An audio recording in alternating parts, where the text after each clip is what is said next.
All right, it's September the 17th, 2022. It's about 1:05 p.m. Central Daylight Time. I'm David Knight, the host of Prodigy JFK's CSI Dallas's Presents The Journey, our monthly meeting. I want to welcome everybody in attendance and also welcome everybody that will be seeing this on YouTube, which will go up tomorrow. Speaking of YouTube, we have officially reached over 300 subscribers. We're at 321 just before the meeting. For those of you that have not subscribed to our YouTube channel, please do so. You can hit the subscribe button on any of our videos, and then you'll be the first to know when our new videos pop up and when we make announcements on YouTube. So please make sure you hit that subscribe button, check out all the videos. I'm really excited to see that we've hit over 300, and our next goal obviously is going to be 500. So, hopefully we'll have that by Dallas. Speaking of Dallas, we are having an upcoming conference. Let me share my screen here.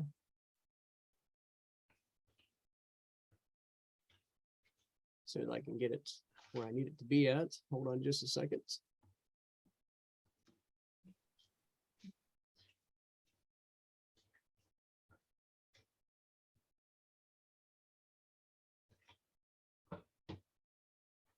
Okay, David Denton will be on shortly with us, but you can get the information from not only ProdigyJFK, ProdigyJFK.com, but you can also go to the JFKHistorical.com website and click on the conference tab. The date is going to be November 17th through the 20th. It's going to be an in-person conference. We are getting ready to add in a journey, or I'm sorry, not a journey meeting. We're getting ready to add on a Zoom portion of our conference. So for those that have not been able, or not going to be able to attend in person, whether financial or whether it's the fact of, coming in person, we are going to be simulcasting on Zoom, just like we have in our previous conferences. So again, November 17th through the 20th, the location is going to be the Doubletree Dallas Market Center near downtown Dallas at the Hilton. We have a event schedule now posted. The event schedule is going to be Thursday, November 17th from 8 o'clock in the evening until, well, whenever we get done. A meet and greet with speakers that are available that will already be there. And then Friday morning, we kick off November the 18th. 8 o'clock in the morning, we're going to kick off and go until roughly 9 o'clock. We'll be ending with Gary Shaw, it looks like. From 9 o'clock until whenever, we're going to have a social going on in the hotel lobby. Saturday, we kick off at 8 o'clock in the morning, and we will be closing at 8:45 on Saturday. And then Sunday, we have between, looks like here on the schedule, between 9 and 10 a.m., a small group of Q&A between speakers and guests in the breakout room, lobby areas. For those that didn't get a chance to, speak to somebody that you want to talk to before you get back on the plane or in your car to go back home, for those that are still available to meet with everybody, they will be there. And starting at 10 o'clock, Prodigy JFK will be offering a tour of Dealey Plaza, and I'm working on a bus portion to important sites around Oak Cliff. So if we can get the bus portion done, we will have that available as well. But we are definitely going to be offering a walking tour. Hopefully, it's not as cool as what it was a few years ago when I was down in Dallas.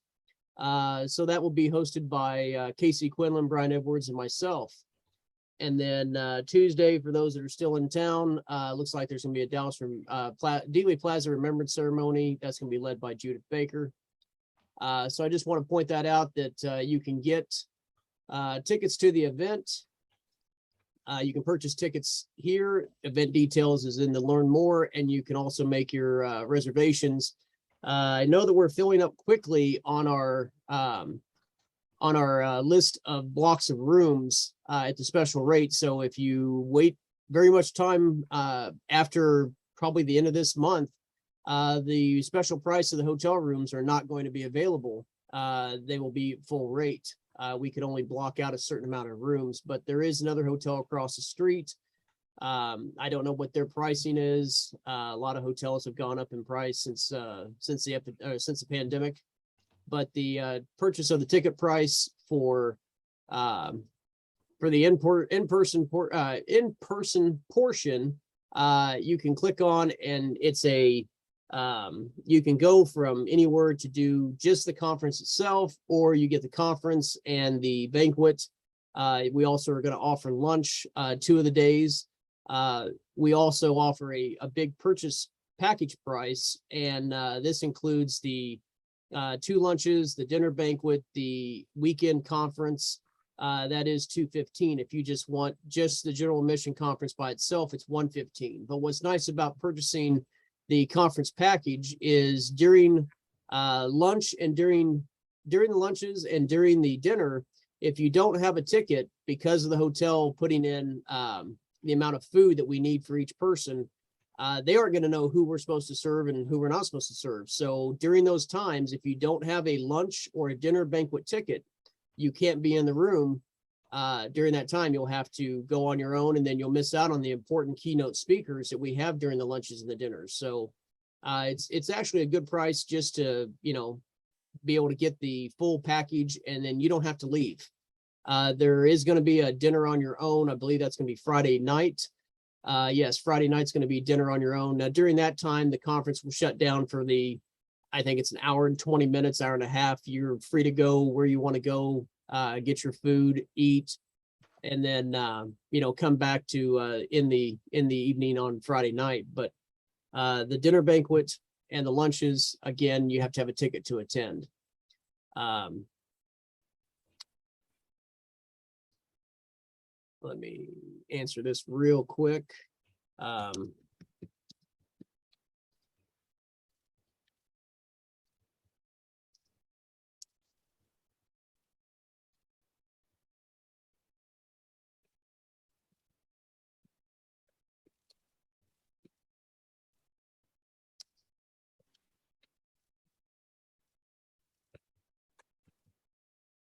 All right, I want to talk about another conference that's going to be coming up, and let me see if I have Neil Sapate in the audience. Neil, are you with me? I am, David. I'm just eating dinner at the moment. Oh, well, okay. I just wanted would you let me finish eating dinner, and then I can talk to you? What was the question, David? Basically, I just wanted to announce, while you're eating dinner, I want to announce that we're going to have the honor, me and Brian and Casey, of speaking at the Dealey Plaza UK conference, which is going to be October the 1st and 2nd. They're actually having their conference the month before we have ours, so that way there's no confliction or having to, try to have things go on, in different locales, so to speak. And I'll have Neil come on and talk about that here when he gets done with his dinner. But yeah, it's going to be October 1st and 2nd, and I know we're not the only ones there, but we're really honored. We wanted to do this last year, but we had a follow through with scheduling. But we are planning on doing that October 1st and 2nd. So we're virtually going over the pond to attend their conference and speak there. All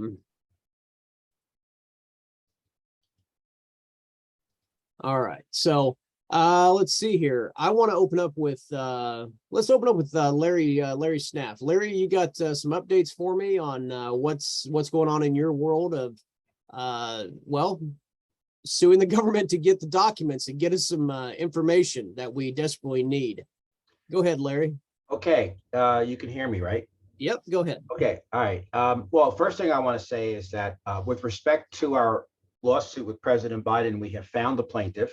We're not ready to disclose it yet publicly, but our complaint is in the final versions. We're getting comments from the plaintiff, our client, and we will be filing a lawsuit by the end of the month.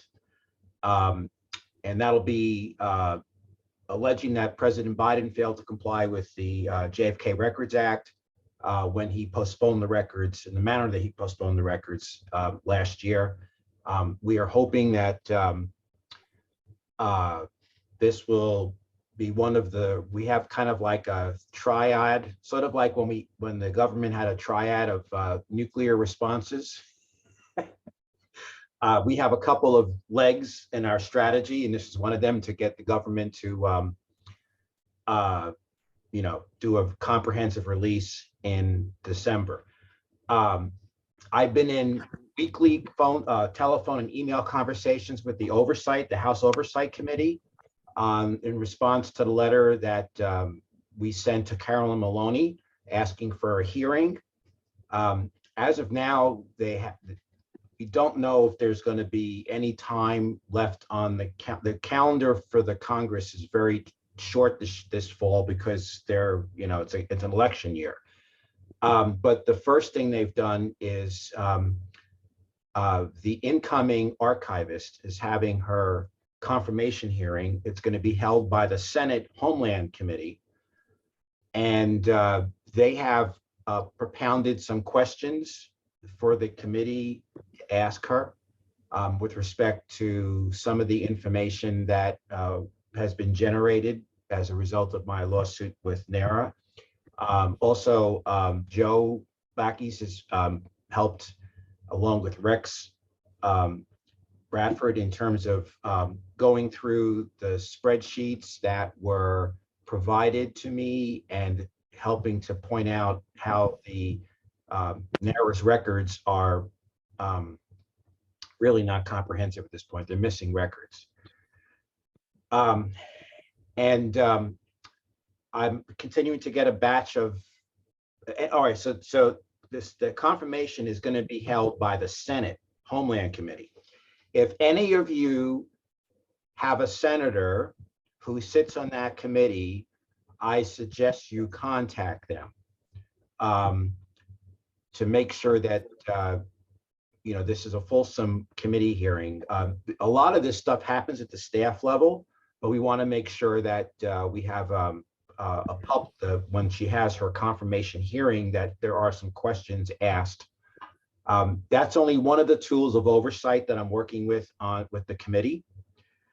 I have some other ideas that we're working with. I believe they're going to contact the Office of Legal Counsel, the White House as well, but I'll keep you posted on that. I got the latest batch of records from my lawsuit. They cover the period of April, March 2018, which, as you know, is the period of time that the President Trump did his 3.5-year postponement. David, can I'd like to share some of these documents. Can I share screen? Okay. Yeah, go ahead and share screen. Okay. Let's see. So what is this? Okay. So what I'm sharing is, this is a document that, in January of 2018, January 25th, NARA sent letters to the agencies that had requested the 6-month extension or that were subject to 6-month extension, asking them, basically saying, we need to know what documents you're going to release or request to be held back. So this was the response to the Department of Defense. And you'll see that they are asking for a continued postponement using the statutory language, but they're just making a very generic, they're not doing a document by document review. They're just giving generalized grounds. They're alleging this qualifies under the act. And then they're asking that they say they have no documents withheld in full. There's only 286 documents with partial redactions and 179 additional documents previously withheld. I'm sure Joe would disagree with that. And look at this, they were proposing a 10-year postponement. Christ. So let me stop this document. Let me get to my next document. Hold on a second. That was the Department of Defense. So, okay. So this is the letter that NARA sent out to all the agencies in January. This one happens to be the Department of Justice. So you see they refer to the president's memo, review every of the records, redactions over the next 180 days. They wanted to have a response by March 12th. And you'll notice, here's what they're being told. They must provide information to NARA on every document proposed for postponement in full or part. And then they remind them that Trump's memo said that only in the rarest cases is there any legitimate need for continued protection. So that's the letter that went out. So you can see how the Department of Defense's response did not comply. Let's see, what's the next one chronologically? What is this now? Okay.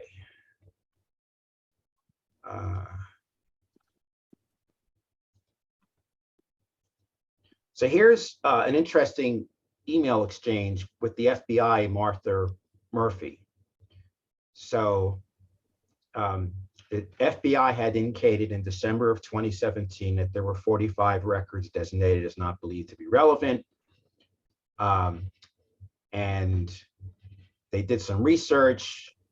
And it turns out that FBI was claiming these documents were sent. And it turned out that the RIFs and the postponement sheets were transferred, but not the records. So now they're asking the FBI to again search their holdings for these records.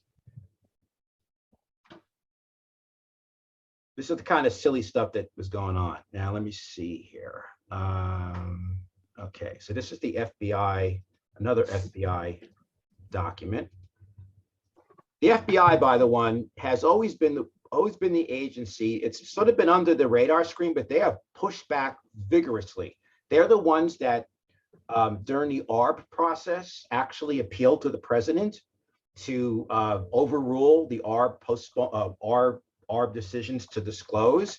So they have always been pushing back. So this involves a bunch of records. And the thing I want to point out here is that, so they were using, I guess the Department of Justice uses this 100-year rule, where if you can't determine if the person is alive, then they say they postpone the record for 100 years. And so they claim they go through a search, and there are people that can't claim, they say they can't identify as being alive. And so they're proposing for those people to continue to redact the records. And you can see here, the FBI applied judicially recognized 100-year rule, meaning if the individual was born 100 years ago, the individual is presumed dead. So if they're not dead, their names can't be disclosed.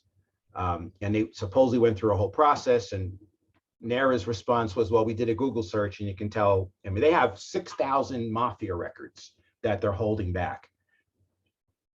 So there are some records that they're asking to be postponed. And there's 2,117 previously withheld names are now being disclosed, which translates to 3,389 documents. FBI's information is released in full. The remaining redactions and the remaining document they're kept to the absolute minimum, they claim. And the living individuals, and then there's grand jury and internal revenue. So they're proposing 5 years. Again, they're going beyond what the president ended up asking for. So let me get out of here. Let me see what's left here. Is this the one I want to? I think I shared this one already.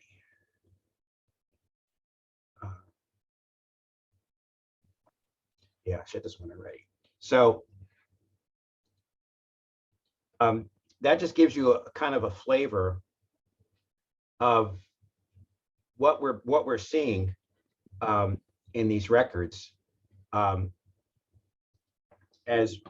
that are being disclosed. Now, there's a lot of underlying memos that have been redacted in full that we're going to have to go back into court to try to get released.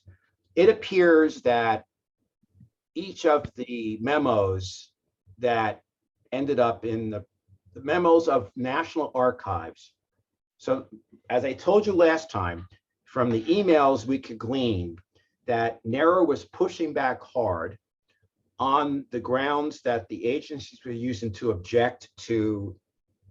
This is the untold story that I have to try to get out to the media.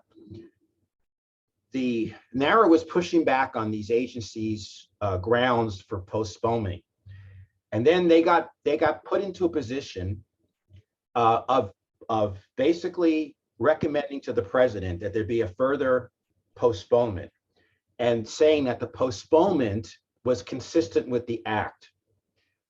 And in each of these memos, the one in September of 2017 and the one in March of 2018, there are a dozen versions of those memos. So they evolved, and it's no doubt that they were being edited by the White House counsel, and they would go back and they would go back and forth. Those are the documents that we want to get our hands on. And the dates were apparently changing too. There is a email exchange between Bosanko, who's the chief operating officer of NARA, and David Ferrara, who was then the archivist, basically saying, well, it's gonna have to be the date of 2021, and the president's gonna have to own this date. So obviously there were dates that were later on, and then this was this date was chosen. Now, what these documents also reveal is that the story that was circulating, the anecdotal story that the president at the last minute changed his mind in March of 2018 is not correct. These agencies were asking for delays, as soon as they got the memo from NARA. So they asked for a delay in September of 2017. They got it in October. And then when NARA started emailing them or sending them letters in January, the immediate reaction was to postpone again. Nothing changed in 6 months in their mind. So this was something that was contemplated all along. It wasn't like the president was on the verge of releasing everything and then Pompeo got to him at the last minute. That was a story that was circulating. The email chain and the memo showed that this was well in place before any such story. Is it possible that the president was going to release them? No, because the archivist's letter to the president in the end of March of 2018 recommended 3.5 years and said that this was consistent with the act. So the story that hasn't got out is that the National Archives fabricated publicly that they agreed that this was compliance with the act. They did not believe that internally. The emails and the memos show that. And we have to get that out to the media that they fell on their sword. They were the loyal bureaucrats. So the next dump of records I'm going to get, they'll be chronologically, the next dump of records will be right around the time that the president issued his memo. But once we finish the Trump phase of the production, we're probably going to go into court and try to get all these underlying memos that have been going back and forth to see exactly what the changes were and what grounds they were using. Happy to take any questions or any comments. Yeah, let's start off here. So basically, what I'm understanding here is Trump obviously came out and said, yeah, he's going to release everything, and then the agencies step back and go, guess what? It's not going to happen. Especially, you said the FBI; those are the ones that are kicking back the most of a wall, so to speak. I don't want to use that term, weirdly, but they're kind of putting up a wall to the fact of getting the documents released. It seems like but the Department of Defense, the DEA, the ATF, the State Department, all did push back. But I'm saying everyone has been focusing on the Department of Defense and the national security apparatus. The FBI has been been able to fly low under the radar screen, but they are as bad a violator as any, and perhaps I would say, in my opinion, they are worse than the CIA. But that's my opinion. Larry, may I chime in on that? Sure. For those who do not know me, I am Freddie Philman Spainhour's daughter. I'm 62. He lived to be 91, died in 2014. He was Master Chief, United States Navy. And years before he died, I found out what he had been involved in. And I have documentation to prove everything. But I'm going to jump to your topic about the FBI and the National Archives. Dad was filming there in Dealey Plaza that day. And he had led VAPE 62 heavy photo recon over Cuba when I was born in Jacksonville, Florida in 1960. Dad said that there were things when they went to Antarctic with Admiral Byrd, there were things even the Navy admirals could not get. He would go to the National Archives, and Admiral Byrd privately told Dad to call him Dickie, but in public, never tell anybody that he's Admiral Byrd. And Admiral Byrd needed to go to Congress to get some documents, and he couldn't get them, said it'd take 3 months. It would delay Operation Deep Freeze 1. So Dad left, went over to National Archives to the certain location, certain floor, came back with it, and Admiral Byrd asked him, how the hell did you get this? And he says, I can't tell you that. And I have documentation when my dad was ONI school. For a time he was FBI, and he was also CIA, and a lot of people didn't know that. He told me that before he died, he broke his oath to take it to the grave, and he wanted his last debriefing, lost his handler. A congressman told me to contact the Dallas FBI. They would not help me. They would not help the congressman. This congressman had to go all the way back to Washington to that address I gave him to get Dad his last debriefing. He wouldn't talk to anyone unless they knew his code name. And it was at that point, I thought all these stories Dad had told me that I wove together. He said, I didn't think you'd figure it out. People like you who know don't live very long. And then I got involved in this community of you gentlemen and you researchers, the logistics, statistics, ballistics. And Dad told me there's certain things the presidents would not release. And it wasn't the FBI holding them by stranglehold. It was the National Archives, the Department of Defense, because there's some things that happened back during the 60s and through 63 that that would still harm our country today to keep her system of freedom. That was the only reason he told me that anything would be redacted for JFK would be for that. Now, I'm talking about a man who was in Tulagi Bay during World War II, JFK. Yeah, And so I think that, you know, when you look at the grounds they're using, it's national security grounds, and you have to ask what is, but you have to remember. It's been 75 years since World War II. You know, history belongs to the victors who write it. And the truth of what's out there is different than the narrative they've given us since World War II and since 63. And it's time to spread the sunshine. And the only way to do that is what you're doing procedurally. Hold their feet to the fire and make them do it. There's no legal reason not to disclose everything. Yeah, and again, remember, you know, the Presidential Records Act and other records, you know, other kinds of laws were passed after 1963. I mean, there are still documents about Cuba in Bobby Kennedy's files that have been withheld. They're still classified. They're sitting at the Kennedy Library. You know, in theory, the autopsy materials should never have been given, or ownership should never have been given to the family. Those were government autopsy records. But we deal with what we have to deal with. And interestingly, I sent Joe that there was this massive Excel spreadsheet from March of 2017 purportedly indicating all the extant records. And there's nothing there from the Naval Office, the Office of Naval Intelligence, for example. And I can understand that because Dad's DD 214, when he went dark, was stripped of everything. And it was dated 11, his exit one, his last one was dated 11/23/1963.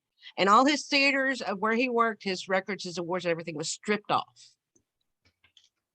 So thank you for what you're doing and trying to do. Joe, you have your hand up? Yeah, the FBI from the beginning fought against release of things, fearing their confidential informants and whatnot. And the very first thing the review board did was to test how well the CIA and the FBI would work with them. And the first batch of documents they released were documents that actually they had already released. Yes. So the CIA was smart enough, they didn't fall for it, the FBI did. So Yeah. the FBI fought against documents that the FBI had already released, instinctively. Yeah, and there's so, you know, the Mary Farrell website has some of the documents from the ARB. There's a lot of documents from President Clinton that are not online that involve the ARB. There's about 100 boxes of ARB related records at the Clinton Library. only a portion of them are online. And that's going to be one of my trips. Because we can see the correspondence. I have legal memos going back and forth between the FBI and the ARB about arguing about whether records should be released. And yes, there was this smoke effort first. There were records already released that they were trying to claim privilege on, you know. Yeah. Mark, you have your hand up? Hey, Mark, you're on mute. Make sure you unmute your Yeah, mic. I got it. Okay. Thanks, Larry, for the work you're doing. Simple question I had, let's say the Department of Defense is withholding these documents and not cooperating. What is the punishment for a government agency? Do you go and arrest the? Yeah. What do you do? No, it's not a, well, our lawsuit against the president is to get a order from a court that ordering the agencies to comply with the requirements of the law. So the law requires, the JFK Records Act requires that the government identify on a document by document basis what the specific grounds are for postponement. As you can see from the memo of the Department of Defense, they gave another one of these blanket explanations. We're withholding these records and these are the grounds, but they didn't do it document by document. And that's what they're supposed to do. Look, there may be some records that truly still impact national security, and maybe in the sense that there could be a promise made to a government. Like we had that example last year where there was a record that was released that had been held for 60 years about, it was a record from Australia. The information in the record itself we knew about. It was about Oswald in Japan. Nothing in that memo was something we didn't already know. The reason it was withheld was because in 1960, whatever, the Australian government asked our government not to disclose that we, the CIA, had a listening station on Australian soil. And so they were making objections to having this document released while there's a TV show going on cable about our having a CIA station in Australia. So that's sort of the stupid shit, right? And then who knows if, you know, so from the perspective of the government, that's preserving a relationship with Australia. And in their mind, that's national security. Now, whether obviously the current Australian government didn't care anymore, but they're not making the effort. This is part of the whole problem about overclassification. And also, interestingly, I think what's going on with Trump in Florida is going to help us, because the Department of Justice is pushing back heavily on some of the assertions that President Trump's making. For example, President Trump said there was no enforcement mechanism in the Federal Records Act, and they're pushing back on that. And we actually have a Federal Records Act count in our complaint that we're going to file.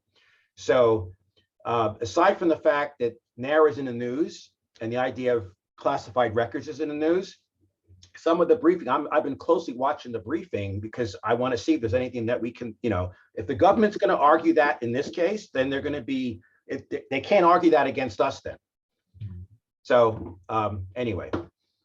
Yeah, so the language of the JFK Records Act too is very strong, and it does not countenance vague, generalized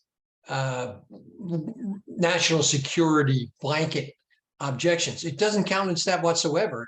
And so our position is going to be, listen, fine, if there's something that's required by national security to be withheld, just comply with the act by making an identification of the document sufficient to tell us what the act is. And there's, you know, this is where Rex and Larry and a couple of us have been working on, which is that the identification, reader identification documents, that has not been complied with. And even something as quotidian as that would actually be quite a big help to somebody like Larry and MFF. And we've also included NARA as a defendant because, again, and as Joe can explain, their records are a mess. As you can see from that one exchange, there was a disagreement about what they even had. right? They saw there was a RIF number.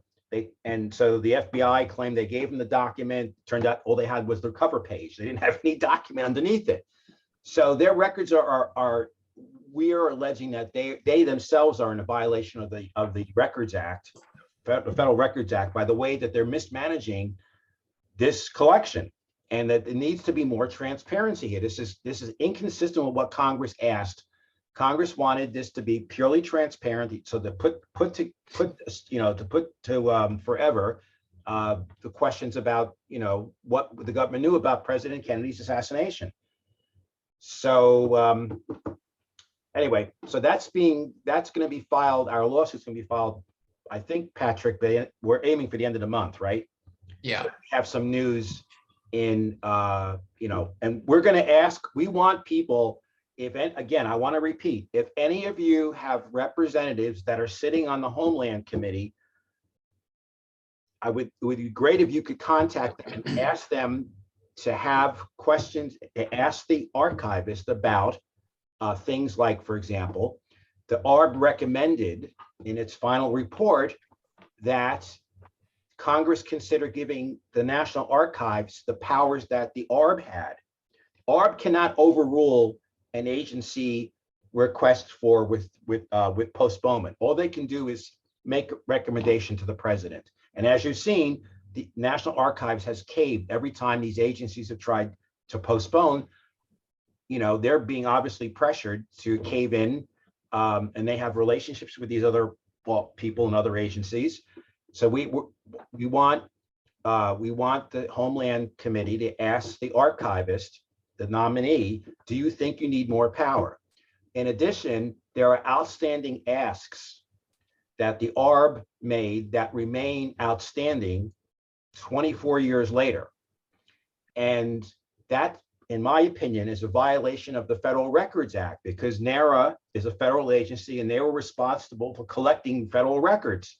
And there are searches that the agencies were asked to make and they are still not completed. So if any of you, I would ask you to go to the Congress, go to the Senate's website, look for the Homeland Committee, which used to be the Senate Oversight Committee. See if one of your senators are sitting on that committee. If they are, then send them a note asking them to make sure that when they hold the hearing, that they ask the nominee, number one, does she feel she needs any additional authority to properly administer the act? And number two, ask for a commitment to follow up on these outstanding requests. Larry, who does the National Archives answer to? The Who is president, that person? the executive branch. Yeah, I mean, it's within the executive branch. So Yeah, so one thing about President an Biden overview, excuse me, an overview on the legal action would be that you've got an act that's unanimously passed by the Senate and the House, if you can believe that, and then signed by a president who's the former head of the CIA, and all of them signed off on this. And so you have an act which is passed by the congressional branch and the executive branch, and it's not being enforced essentially by the executive branch. So we're going to the judicial branch of the government and saying, since these people have defaulted on their duties under the act, which are explicit and specific, therefore we're going to ask the judicial branch to step in and only ask for compliance with the law. That's all. So Mark posted the names of the committee members. So the chairman is Gary Peters from Michigan, and then Tom Carper from Delaware, Margaret Hassan from New Hampshire, Christian Sinema from Arizona, Jackie Rosen from Nevada, Alex Padilla from California, John Ossoff from Georgia, Rob Portman, the retiring senator from Ohio. The ranking member, in other words, the most senior Republican, is Ron Johnson from Wisconsin, Rand Paul from Kentucky, James Lankford from Oklahoma, Mitt Romney from Utah, Rick Scott from Florida, and Josh Hawley from Missouri. So if you live in one of those states, then one of your senators is sitting on that committee, and you should contact them. And what is the name of this committee? This is the Homeland and I think Government Reform Committee. I don't have the full name. Hold on a second. Formerly the Senate Oversight Committee. Yeah, let's see, where's my Senate JFK Records Act? Senate.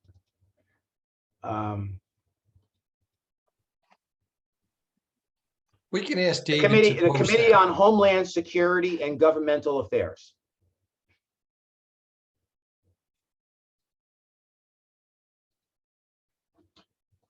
So that's where we are. Stay tuned, and we may, hopefully we'll have some more news. David, are we going to have an October meeting, or are we just going to wait till the conference in November? No, I think we're going to have an October meeting. It will be after the first weekend because we'll be tied up with the Dealey Plaza UK conference.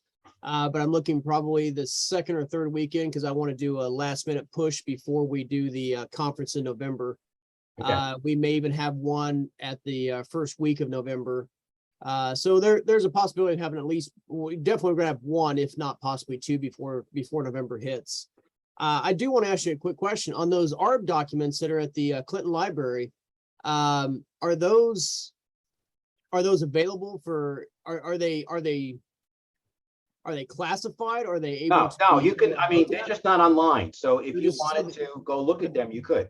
Have they been digitized or are they just in hard copy? Some of them are online, but I think there were like 100 boxes, and there was only a couple boxes that were online.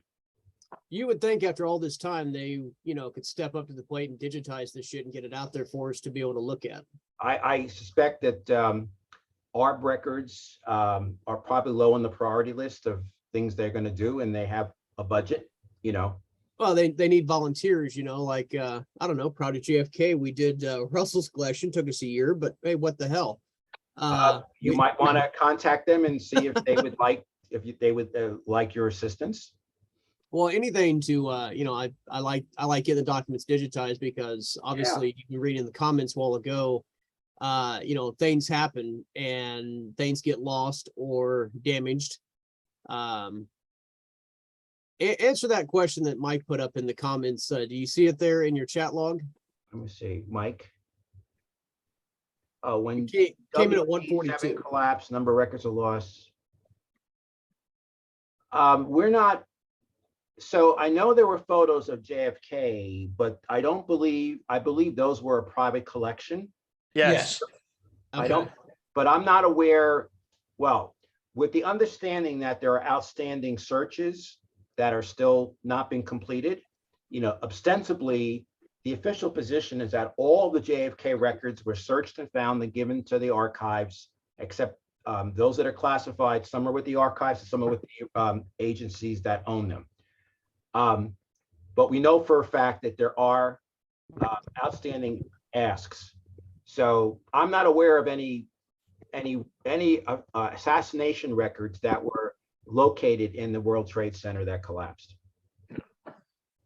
Okay, it's good to have an answer to that question of Mike's. I appreciate that, Larry. I think the photographer's name was Jacques Lowe. Does that ring a bell with anybody? Yeah, I have that book in my office. Oh, really? It's Yeah. a good book, but he had all the originals. He was JFK's official photographer for the family too. Okay. Yeah, and remember in those days, again, the Presidential Records Act wasn't adopted yet. So there's a lot of things that are in the Kennedy Library that should be considered government records. And we really got to get Bobby Kennedy's Cuba materials, declassified. And again, and the other theme about this, in addition to what's going on in Trump, is the whole problem of overclassification, right? So these are fitting into themes. I always try to make things relevant to today's times because of how long ago the Kennedy assassination was. The Presidential Records Act was in reaction to Nixon trying to take the Watergate tapes. Right. So, I mean, that's 73, And 73, Congress, 74. actually, I think the act was passed under Carter in 78. if I recall correctly. I think Carter signed it in the law, but it was definitely a Well, like response to an Nixon. updated version maybe, but I think it was 74. You know, the Department of Justice was supposed to use a good faith effort to unseal records that were sealed by courts that are assassination records. And I don't think that they have complied with that sense of Congress with respect to Carlos Marcello's alleged assassination, confession. Those records are still sealed, and that's another thing we want to try to get unsealed, which I've asked the Oversight Committee to look into. Well, definitely, Larry, thank you for the update. And I want to point this out here. If you go to projectjfk.com, click on the blog section.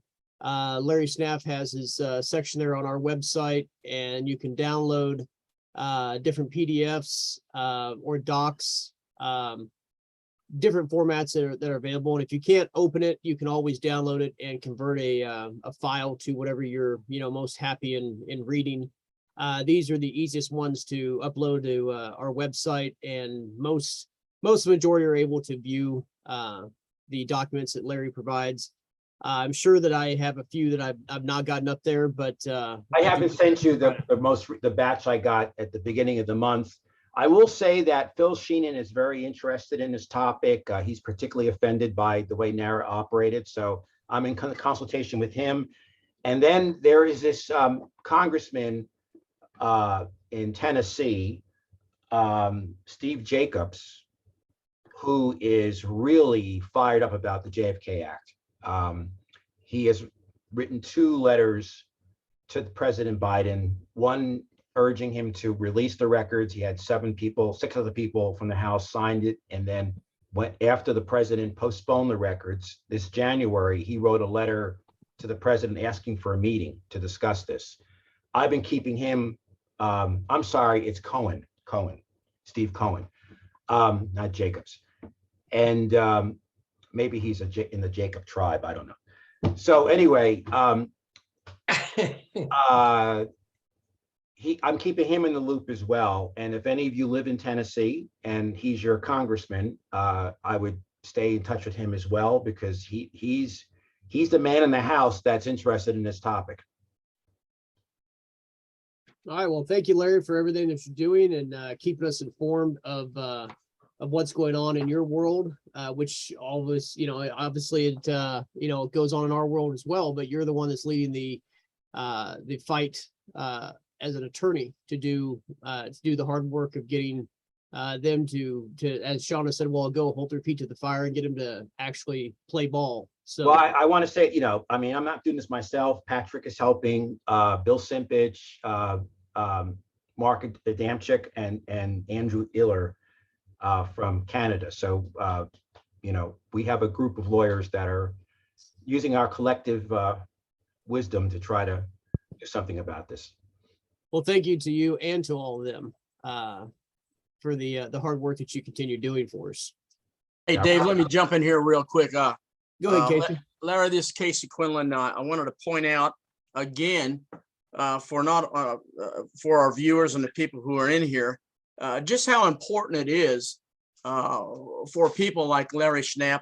And I know I'm going to miss some people, but you named some of them: Joe Backus, Bart Camp, Rex Bradford, Bill Simpich, and I know several other people that I'm going to miss. But is it extremely important the work that you guys do, because we're 59 years into this. And for God's sake, if they put another 10 years or another 100 years on this and they actually back it up, hell, none of us will probably be here watching each other doing what we'd like to do. But, somebody has to do this. Somebody has to get a start in this thing, or at least to the point where hopefully other people can carry this on.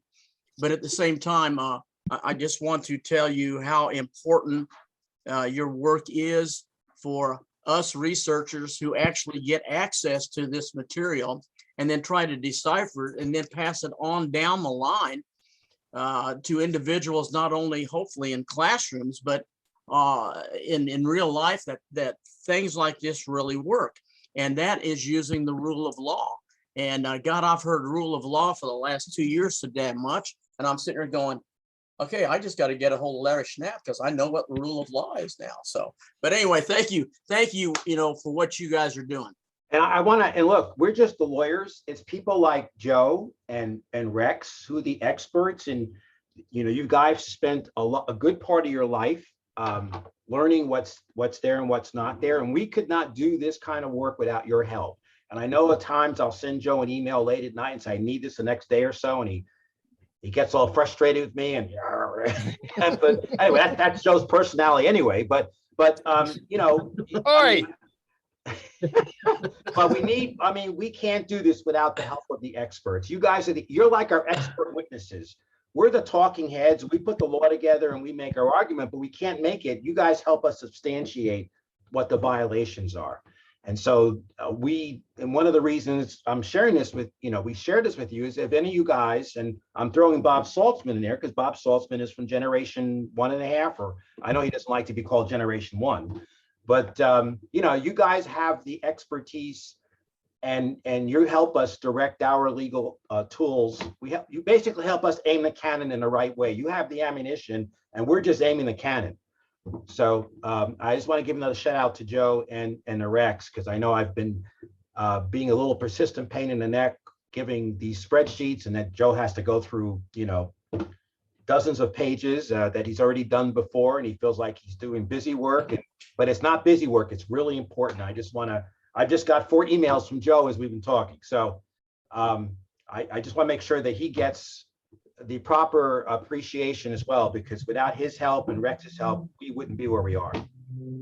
Absolutely. And hey, I wanted to point out to you that you said that there were at least 60 years of files that are still closed in a lot of your mafia cases. If that's the case, maybe we ought to just go drain Lake Mead. Maybe we can find some more damn bodies down there. And who knows who in the hell's down there. Well, it ain't the bodies that are the problem. It's we know that, Hoover had a problem with the ponies, and the mafia, particularly the mafias in New York, they helped fix races for him. And he wasn't going to prosecute the mob. I mean, at least at that period of time for that particular issue. So anyway, there's 6,000 records of the FBI that are being held back under the law enforcement grounds. And I don't know of any active law enforcement activity going on with these dead people. So I could be wrong. Maybe it's something I don't know about. Again, Larry, thank you. And thank all you guys who are doing this work, because it sets the structure and basis for a lot of the programs that are online right now, and especially our program that's online. And the important, this is stuff that's not at NARA. I mean, the information that I'm getting, this like happened in the old days when Harold Weisberg would get records released to him. He had to give them to NARA to be put in the collection. They would not normally be part of the collection. So when people request documents from an agency and the agency complies with it and gives them records, they don't at the same time then say, oh, we have to give this to NARA. That's not the way they think. So anyway, so having these posted on your website, David, is also important, because this is the only place that they're publicly available, these memos that I'm getting. Well, There's thank you, another Larry. place people should think about with Mary Farrell Foundation. Just Google CIA CREST, CREST, like a toothpaste. There's another database, and that's a CIA database, and they have some JFK assassination documents in there. They do not have RIFs. It's a completely separate system. Just Google CIA and CREST, and you'll see what I'm talking about. So Joe, how do we know that those documents then are in the collection? They're not in the JFK collection. How did that work? All right, you know what? We can talk offline. I don't Yeah. want to hold up anymore, but that's bizarre that how could they have segregated records and not be part of the collection? And I just wanted to point out, and I think I may have done this before, but I just want to point out again that Larry Hancock told me, I kept asking him, I said, if where do you get all your information? If you're not getting it from the documents here, because I said, I can't find some of this online. And he says, Justice Department. He says, I go to the Justice Department files. And I said, for God's sake, I've been beating the heck out of the FBI, CIA, anything that I possibly could. I said, I never thought of Justice Department. Well, But look, apparently, yeah. FBI, DTF, I'm sorry, FBI, ATF, DEA are all agencies of the Department of Justice. They all have records, and they all have records that have been withheld. So ATF is, alcohol, Tobacco and firearms. firearms, right? And so there was some interesting interactions over there. You got the DEA, drug enforcement, and you got the FBI. So and Department of Justice also has the records of, the Marcello and, the mafia. And so there's a lot of records at Department of Justice. And I think you also have to ask specifically, like anything else, which agency under that umbrella that you would like to see. Yeah. And like anything else, Joe, I know you know this about asking for a certain copy of something before you even get to that particular point, even though you may not know what you're looking for to begin with. Well, that's why you ask. So they're all in silos. And so, each of the agencies or bureaus, whatever, they each have their FOIA officer. So if you just send a letter to the Department of Justice and say, give me all your Kennedy records, who knows what they're going to look at. But if you say all your records that are in, Department, the drug DEA or ATF, then they'll send that to ATF and DEA and they'll pull it up. But the broader you make it, or the more ambiguous you make it, the less of a response you're going to get. Right. And I think ATF used to be ATTD, which was an acronym prior to that. But that's what I understand. I mean, I have probably read the ARB final report half a dozen times in the last year and a half. It is such a great report. Every time you read it, I read it for a different reason. I'm looking for a particular issue, but there's so much information packed in there that it's really worth reviewing it periodically to see if what you're looking at is addressed by them. I mean, they have wonderful memos. There's a story behind that final report that is available, and a lot of the stuff is on Mary Farrell, but you can see their interpretation of the statute, their interactions with the various agencies. I mean, they did a wonderful job. I mean, given the constraints they had, even without those constraints, they did a great job, and they ran out, and the clock was run out on them. Anyway, okay, I've taken up enough time. Well, thank you, Larry. I would Thank like you. to take a quick second and throw a shout out to Craig Bozarth. He's in our group right now. And Craig is the man that, he does a lot of things, but in particular, he does the transcripting of our spotlight, and he's working on the ONI conference that we had back in April. Well, Craig came into town on Tuesday, and we went out and had dinner together. And I just want to shout out to Craig and say thank you again for stopping by and seeing us. It's always nice to get a chance to have a in-person meet and greet with people that takes place in our show, and also in the work that we do. So thank you again, Craig, for the dinner. We went out to Texas Roadhouse, and I got to tell you, it was nice to have a steak finally. I'd had one about a year and a half. So always good to have an excuse. It's hey, you know what? It's always, yeah, you're absolutely right on that. Craig, this is Casey. Thank you too. Appreciate that, and appreciate the time that you're putting into this program for us. And I'd like to let everybody know, in case you're kind of going through the list of who's in the room and who's not. Brian Edwards is not with us today. He had a couple appointments and some landscaping he had to get done. So he's still working on his new house.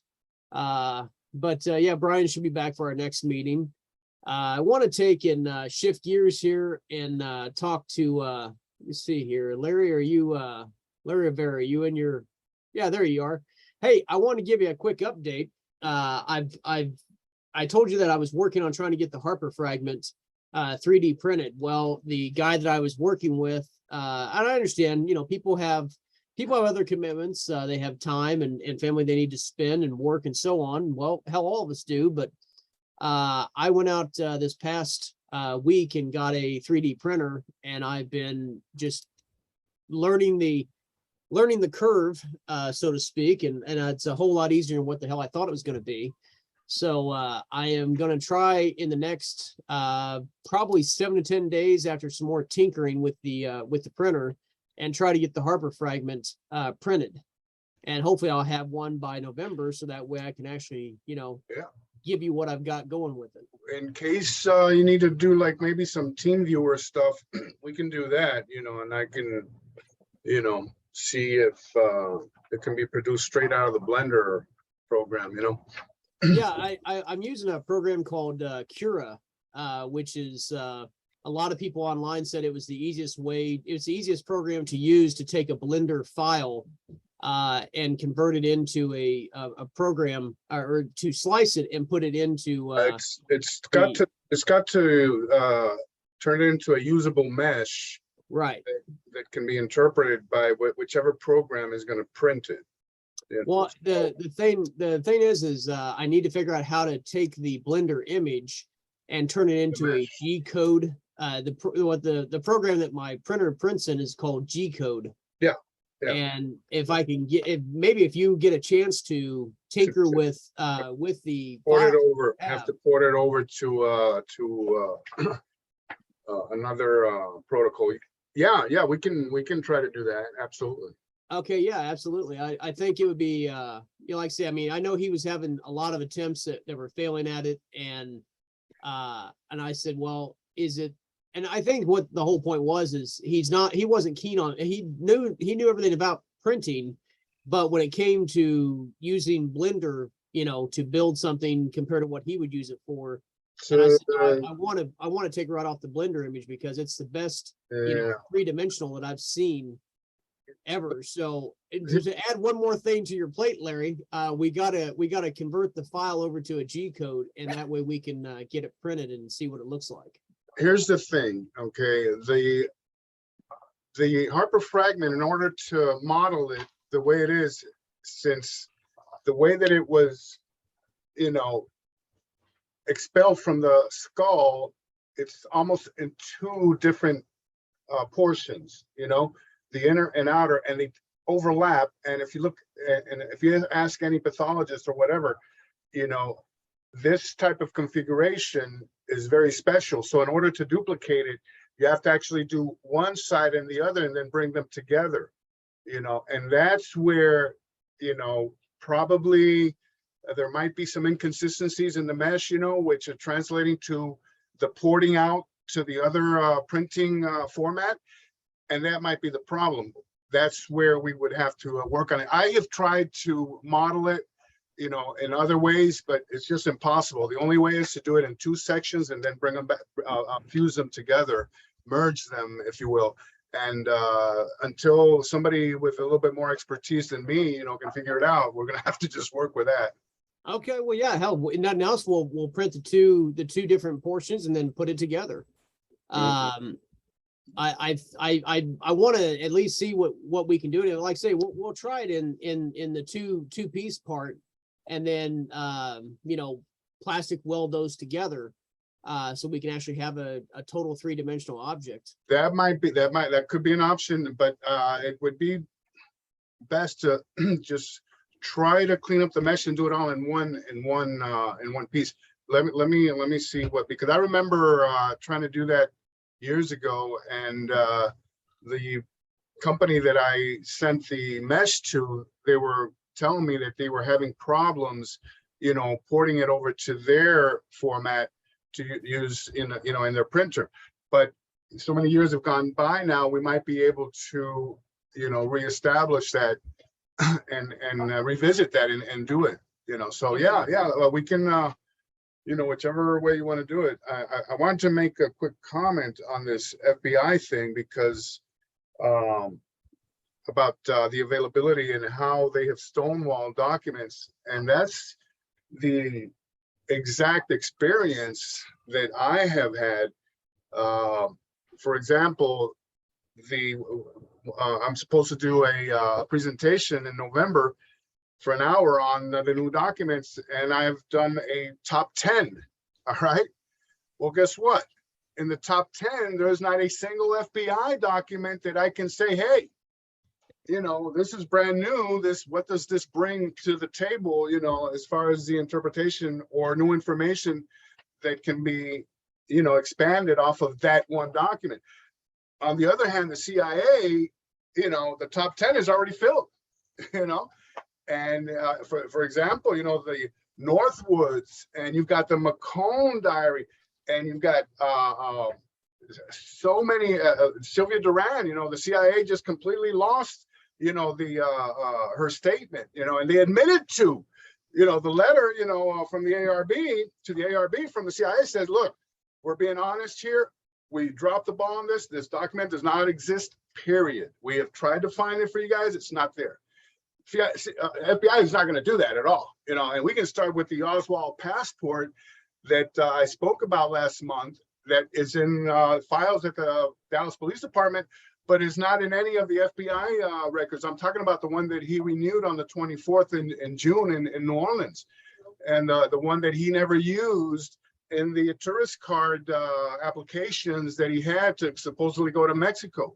All right, now that passport, and I was just telling you guys, you know, I showed it last time, you know, just a very, it's not it's just a picture, you know, that they held up the passport like this, took a picture, and they filed it, you know. Where is that original? Where is that document? The FBI signed off on it, you know, Warren DeBrew, you know, and talking about DeBrew, you know, you've got, I've been looking for the other 36 pages of the October the 25th, 1963 memo, which brings so much more information into Lee Oswald in New Orleans and in Dallas, and you won't find that anywhere. Only the first 4 pages. You don't have the other 36 pages are non-existent. That is an FBI document.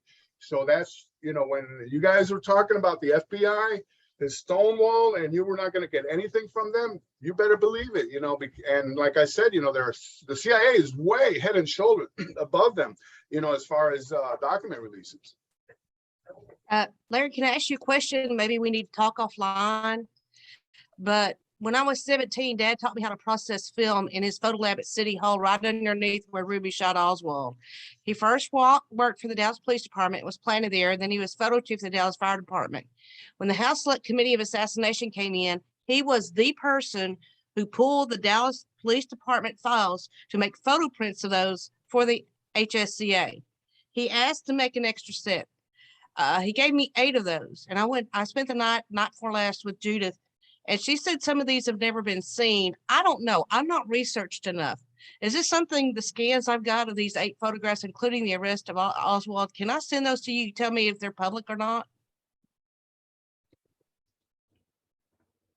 Well, Larry? yeah, Sean, Yeah, I'm here. Yeah, they can be scanned and emailed, of course. Okay, I've got these, and on the initial charge for Oswald, because Lee was on Dad's team, it says he was charged with involuntary murder on the initial police report.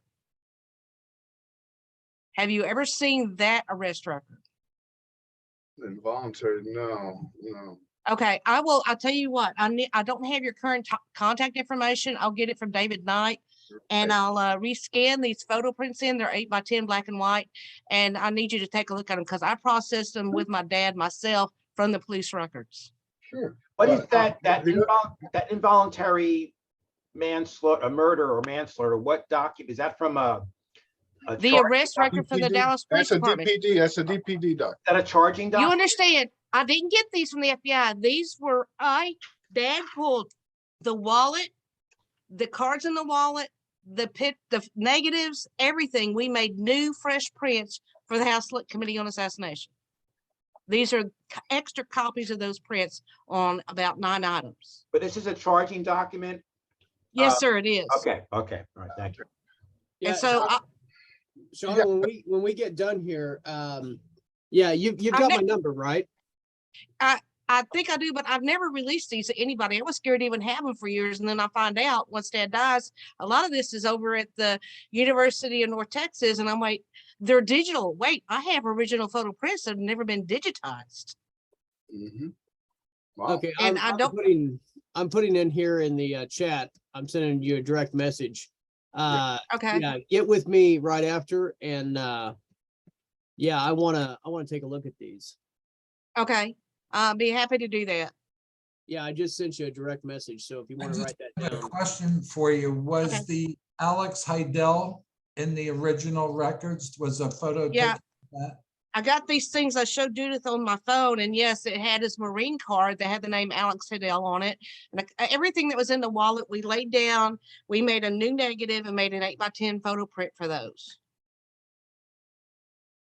Do you, And do that's you- what do you still have the negatives or just the prints? just the 8x10 photo prints. Because the negatives, those went to the HSCA, right? Right. Dad had it. He said, can I please make a set of this gun, the cards, the arrest record of Oswald? And I've got them. Okay. Did you take a photo of I've the, never of the- did you take a photo of the wallet itself? I don't think so. Just the cards that were in it. I remember when we had to put on the gloves in the photo lab with a little red light on the clock and take them out with gloves on because it was still in chain of custody events and lay them down. He was teaching me how to make black and white prints because I was the yearbook editor at my high school at Samuel, and he was teaching me how to do this. He also taught me how to splice pictures to make new negatives out of two different pictures, and he showed me how to cut an X-Acto knife. And as the head of fire chief photography, we took a picture of a house burning, and later on the firefighters are on the front lawn. He said, this is how the Oswald thing was done. And it looks like the firefighters are sitting on the front lawn while the house is burning. He showed me how to make a new negative print from two different pictures. Yeah, I'd Right. love to look at that. Okay. I'll get those to David. David, you get them to who you need to get them to. Okay, absolutely, I will. Thank Okay. you. Mm-hmm.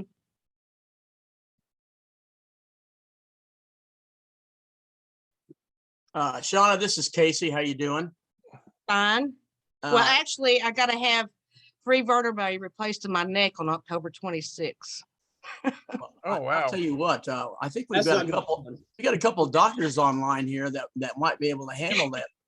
But, You know, and a couple lawyers that would take you up on that. But anyway, I is want to it, get this out before my surgery in case something happens. You know, I'm already dealing with drones over my house. It's May. So I am talking, I'm spreading sunshine, whatever it takes, whatever I have, I need to get out there to you guys. good, we appreciate that. And I was just wondering if it's possible after we look at these, is it possible for us, with your permission, to put those online, or do you want us just to hold them until you get permission? No, because I was told by someone in DC to lay low until Jack Ross' book comes out in November. It has a chapter on my dad's life and me and how I found out he was involved in. And I was told not to get out my dad's book that he started that I'm finishing till after the midterms, to wait till November. And the guy that called me, I said, well, just don't dance around it. Tell me what you mean. He said, I'm trying to save your pretty little neck. And I said, well, you don't have to tell me that twice. So I get off the phone with him and I'm like, I'm going to start sounding like a mockingbird. That's my only protection. I got to Right. talk. Yep. And I appreciate what you guys are doing. David, Casey, you know, all you guys, Larry, you know, I have deep respect for you. You spent decades into this, and I was taught not to look into it, or, you know, that's it. And I'm not scared anymore. I see the investment you have in, I mean, what kid grows up with a piece of bulletproof glass behind their dresser and mother pulls it out from behind my bed this summer? You know, it's just all kinds of crazy things. Dad, well, like, I'll tell you stories offline, something I can't say here, but I need to know what to do with classified documents. If they're classified and you're not supposed to have them, what are you supposed to do with them? Take them down to Mar-a-Lago and put them in a box down there. And then Damn it, Casey. I'm kidding, but you know what? Somebody asked me the other day, they go, well, you're doing research on the murder of JFK. They said, do you think any of those boxes that are in Mar-a-Lago have Kennedy files? And I said, well, if they did, I'd have to get a hold of Larry Schnapp. He'd know what to do with them.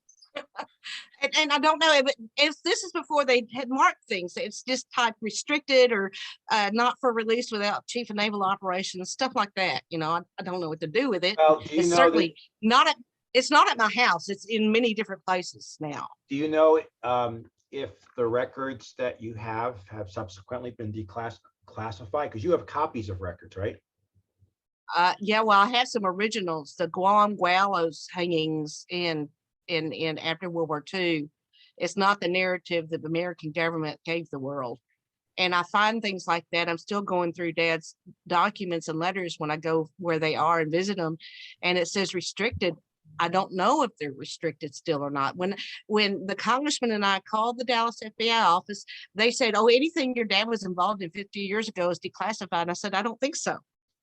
And I tried calling Naval Intelligence to return things right after he died. They said they didn't care about anything. Just mail them. You can't mail this kind of crap.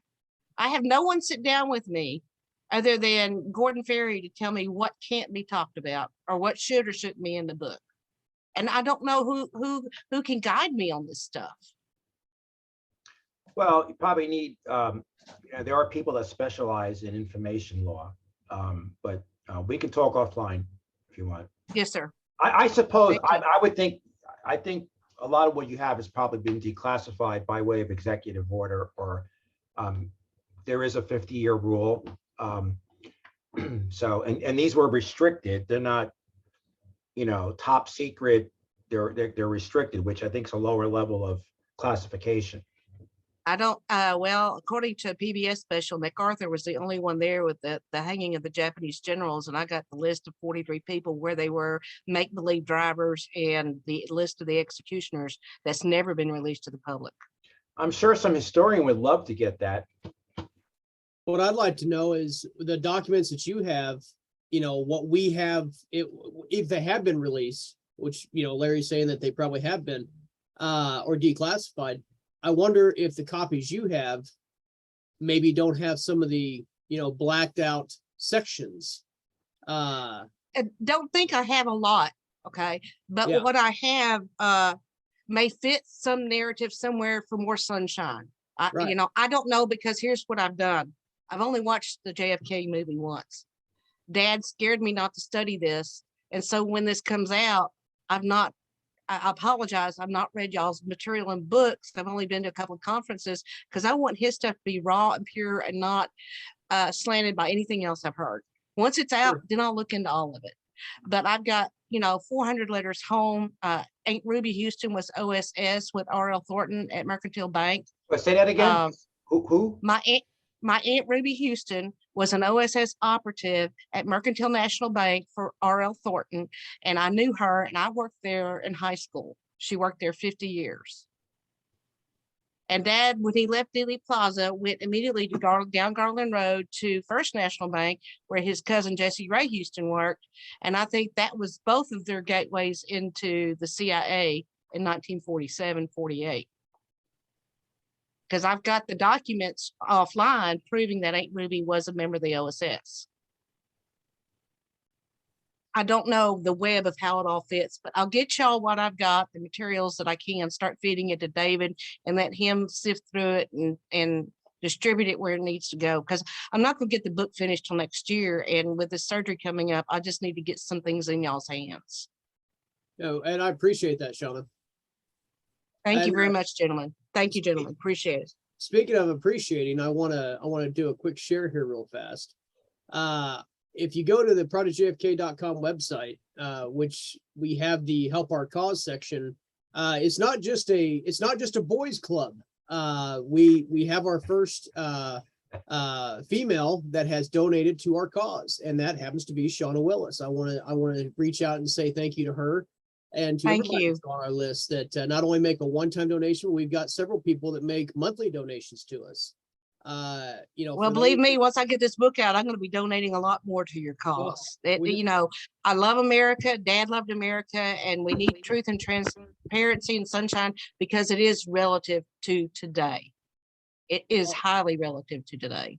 if anybody that, you know, has donated, wants to donate again, or for somebody that's watching our video on YouTube posted, you can always click on the donate now button, securely donate through PayPal. And of course, what we use the funds for is to, one, keep the lights on, and two, to continue going with the efforts that we have at projectgfk.com.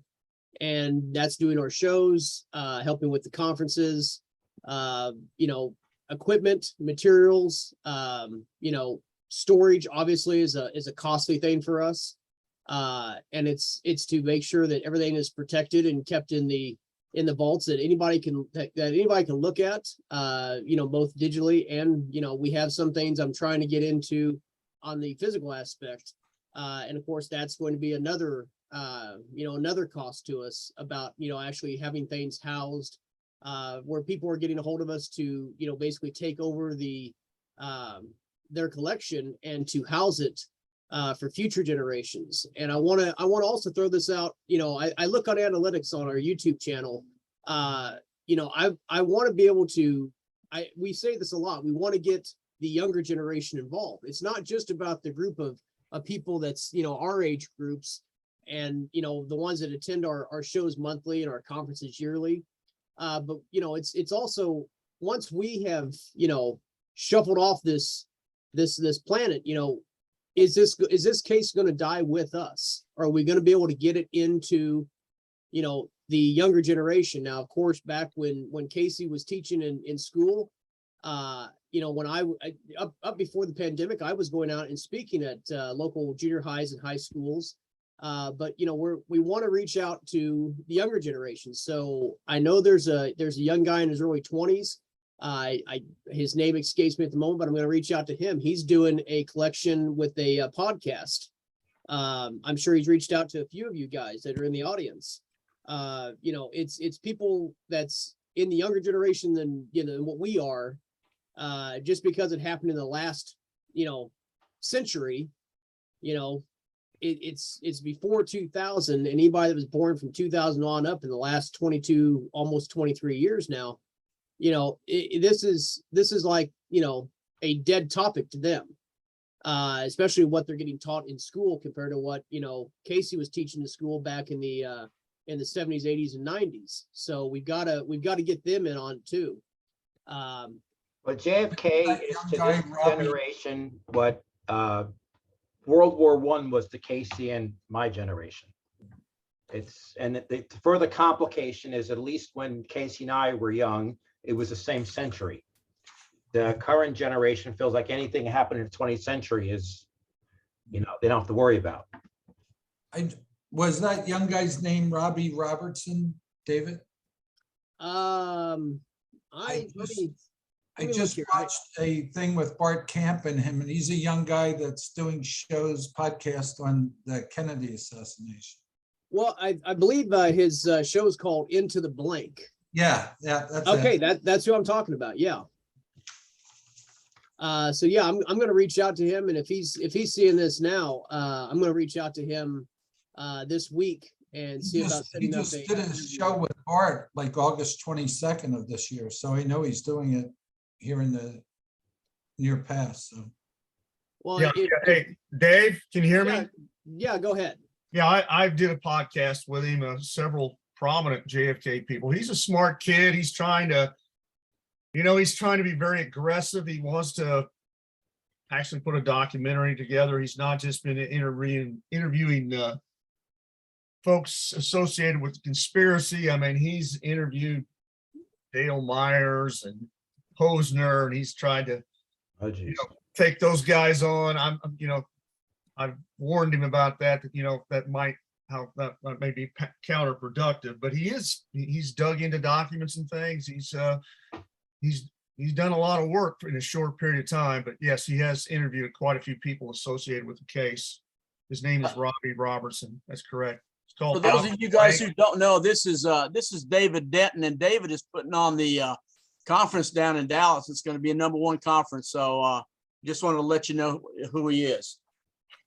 Yeah, and with that, that's me. I want to turn this over to David now that he's on with us.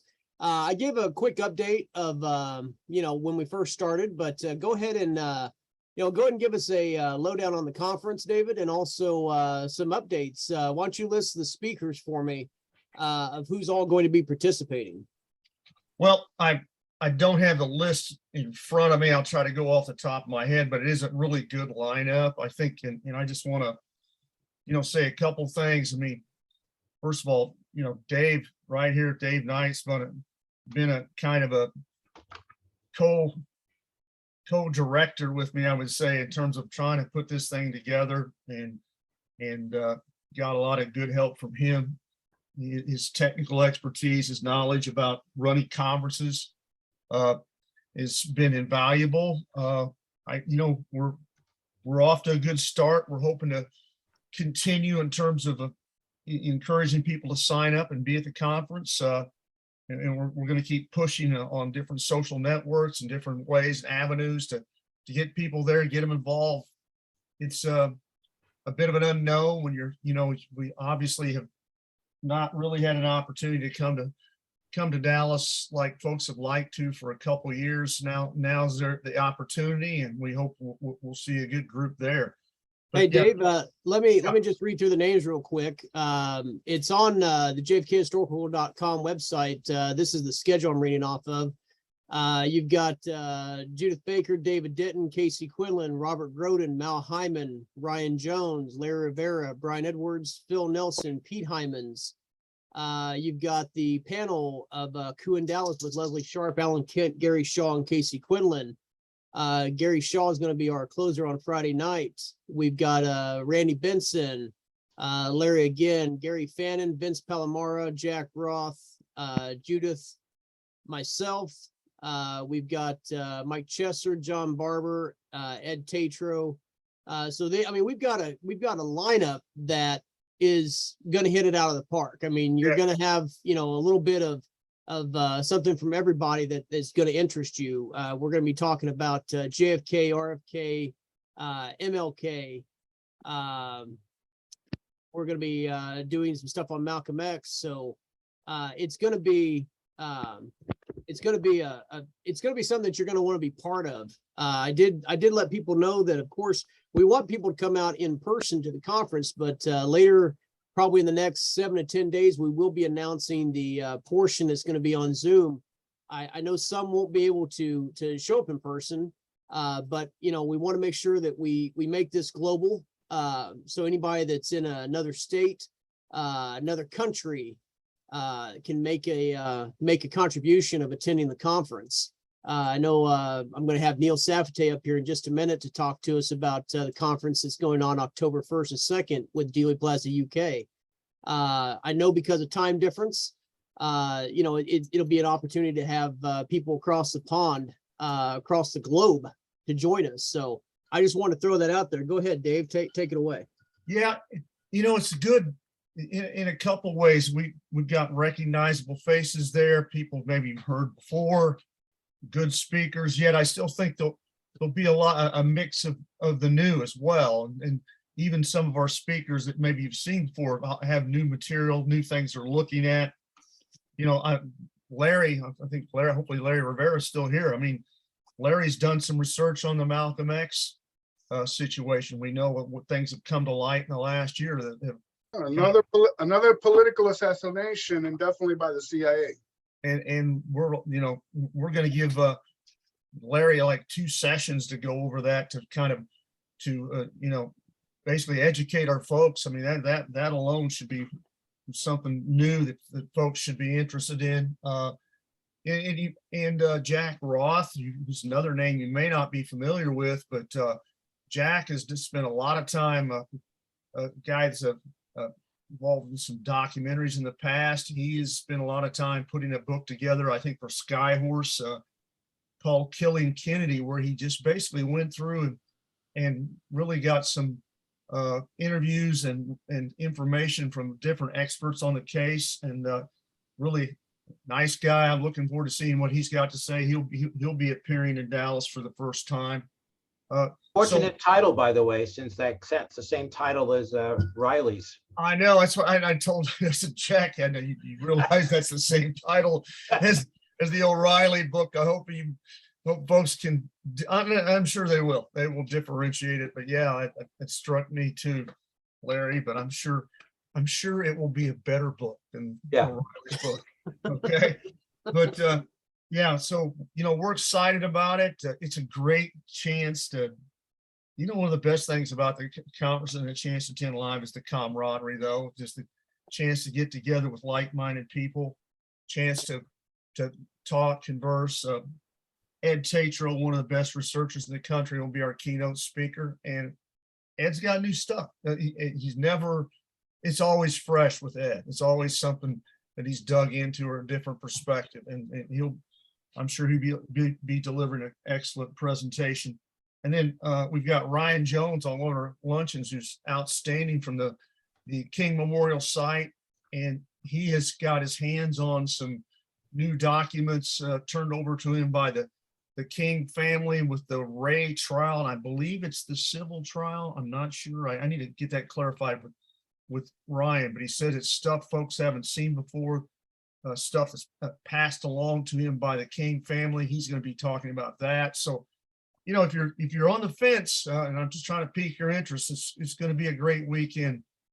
Sure hope you guys can join us, see us there, either possibly live. If you can't make it live, we're going to have an outstanding Zoom aspect too, with Dave kind of running all the video technical stuff. It's going to be a well-run operation from that end as well. So please consider jfkhistoricalgroup.com. You can go in and sign up. I'm sure Dave's put that out there, and hope to see you there, folks. And anybody that's, like I say, on the fence, please try to make it. Yeah, Thanks, Dave. absolutely. I want to thank you again, Dave, for for putting this on and hosting it, and being the man in charge. I've enjoyed being the co-captain with you on it. It does take a village of people to pull something like this off, and it's been a pleasure working with you. And I think we're going to have a hell of a conference.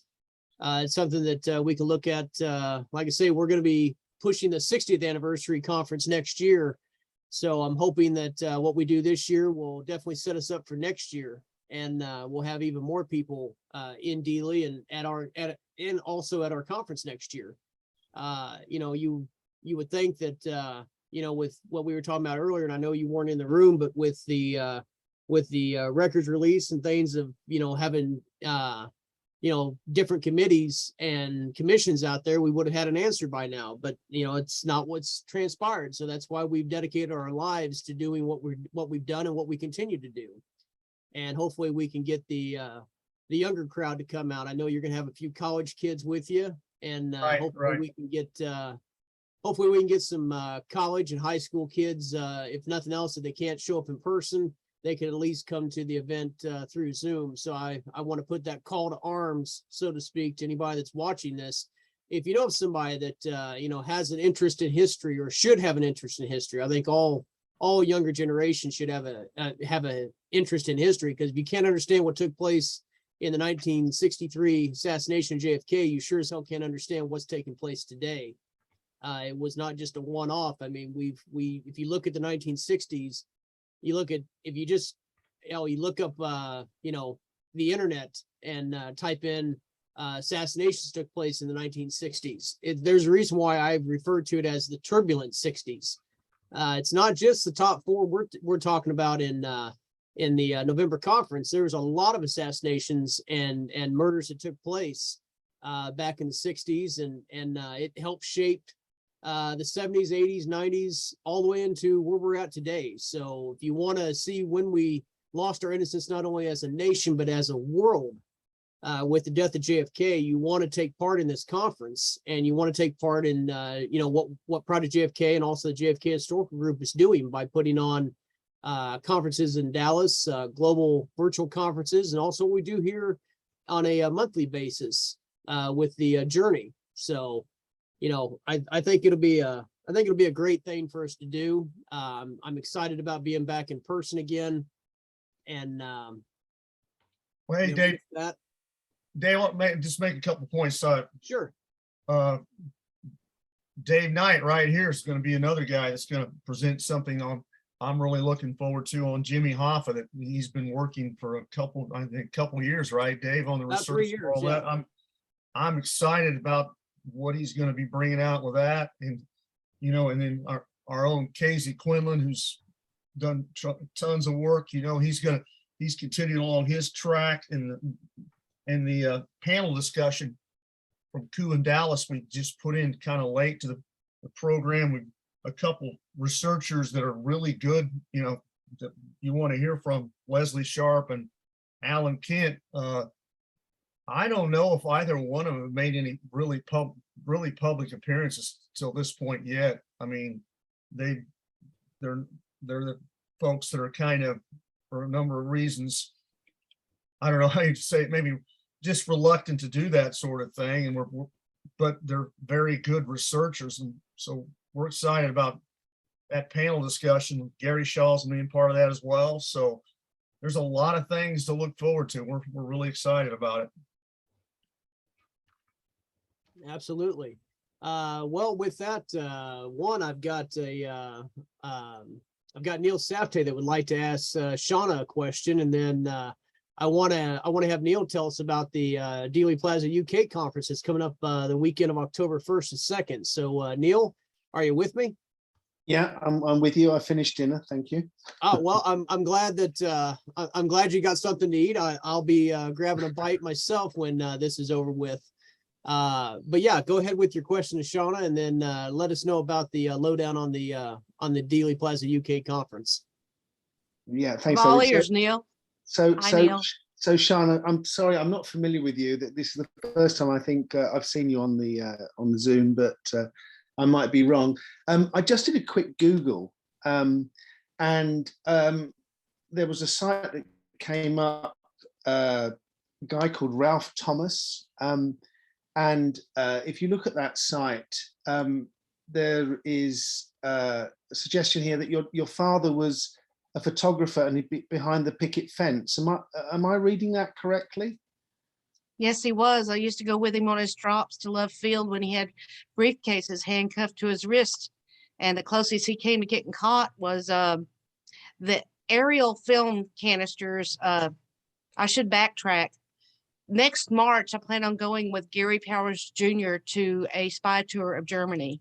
My father set up the U-2 cameras for the Navy's spy plane. That's why I was born in the Naval Air Station Base in Jacksonville.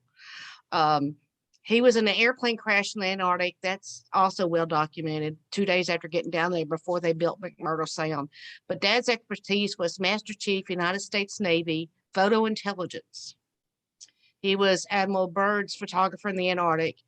He was on the Enterprise with McCain when we found out Russia was still in Cuban waters and we were still there in the spring of '63. They made a mad dash to the Gibraltar Straits and to intercept some Russian frigates, and his back went out in Greece. They flew him back to Bethesda, where he had a lot of experience filming as well as still photography. I've got 26 pages of all his skills, and he was down there that day filming. At first, they thought it was a mission to strengthen the security for the president. There were 3 teams, and no one team knew what the other team was doing. And sometimes you had backups for your assignment if you got whacked or chickened out. And when he found out what's going on, one person on his team committed suicide that week. Another one went crazy, and they told Dad, if you don't finish what we've assigned you, we're going to kill you, your wife, your kids, and your grandparents. So he immediately went to my granddad, who did a will on October 31st.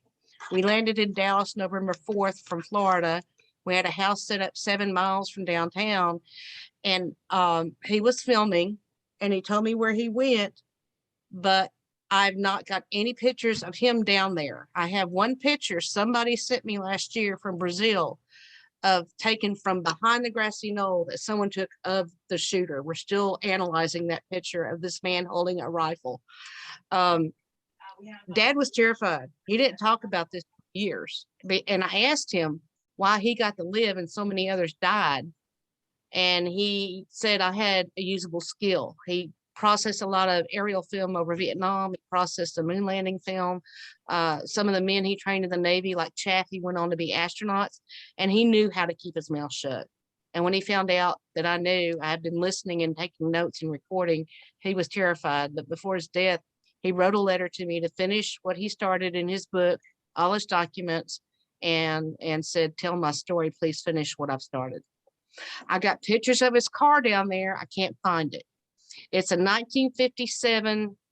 I want to find it down there. It's a 1957 Fantail Dodge two-tone Coronet, and it was gold and white. And I got pictures of what he looked like back then. And I gave all this to Ralph Thomas. I said, please find him, and all these researchers out there, find the family car, find him. And I haven't been able to do it. That's an incredible story. I mean, wow. What was so he was taking still photography behind the picket fence Film. at the point of the assassination, or prior, he was or? involved before, during, and after. That the canisters of aerial film were about the size of oatmeal boxes. I thought they were little bitty 35 millimeter canisters. And the fall after my dad died, my son went up in the barn and found these film canisters, and Kodak had sold all their processing stuff. We didn't know if they were N rolls, Z rolls, or what. So I asked Dad when he came to me at 90 and said, I want my last debriefing. I think they've forgotten me. I used to get it every year. I lost my handler, and that's why I went to a congressman. And he wouldn't talk to anyone unless they knew his code name. And I said, well, Daddy, I've got to ask you. And that's part of what's in Jack Frost's book, is my dad's story through my eyes as a little girl. When he told me, I asked him point blank, and when he told me, I went to the bathroom and fell to the floor, cried, and threw up in the toilet, that Lee was on his team and that they had no way out. And that Lee never fired a gun that day, but he did handle one. And Dad begged to get out, and there was no way out. There was no way out. Lee was naval intelligence with my dad. And I've got documentation. I've got all my dad's naval career records from the Cuba, leading the fellow to recon over Cuba, going to Antarctic pictures. I mean, he was a photographer. So I've got 400 letters home during World War II. I mean, he talks about being friends with Madame Chiang Kai-shek, taking pictures during the war tribunal crime hangings. I got one picture of Dad taking pictures of Secretary of Defense Louis Johnson, and Omar Bradley says, hey, Phil, you're never in the picture. So I've got a picture of my dad in the Navy with a camera around his neck that Omar Bradley took. You know, I've got all this stuff, never released it, never told Dad's story. He told me to tell. And I've got all this. Have you written a book or produced a video or anything? I've been told not to release it. I've been working on it for 30 years, and I've been working on it more feverishly since he died. I've got too much material. I've been told not to release it till after the midterms next spring.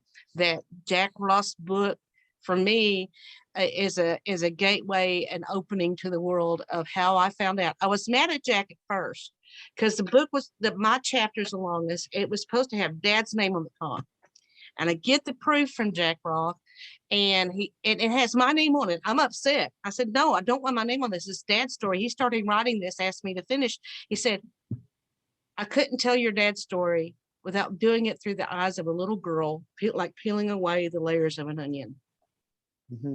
So I surrendered it to God and said, okay, let's get this done. Let's get it out there. Who told you that you have to wait till after the midterms, and why would they? That doesn't make sense, but I'm just curious as to what their explanation was.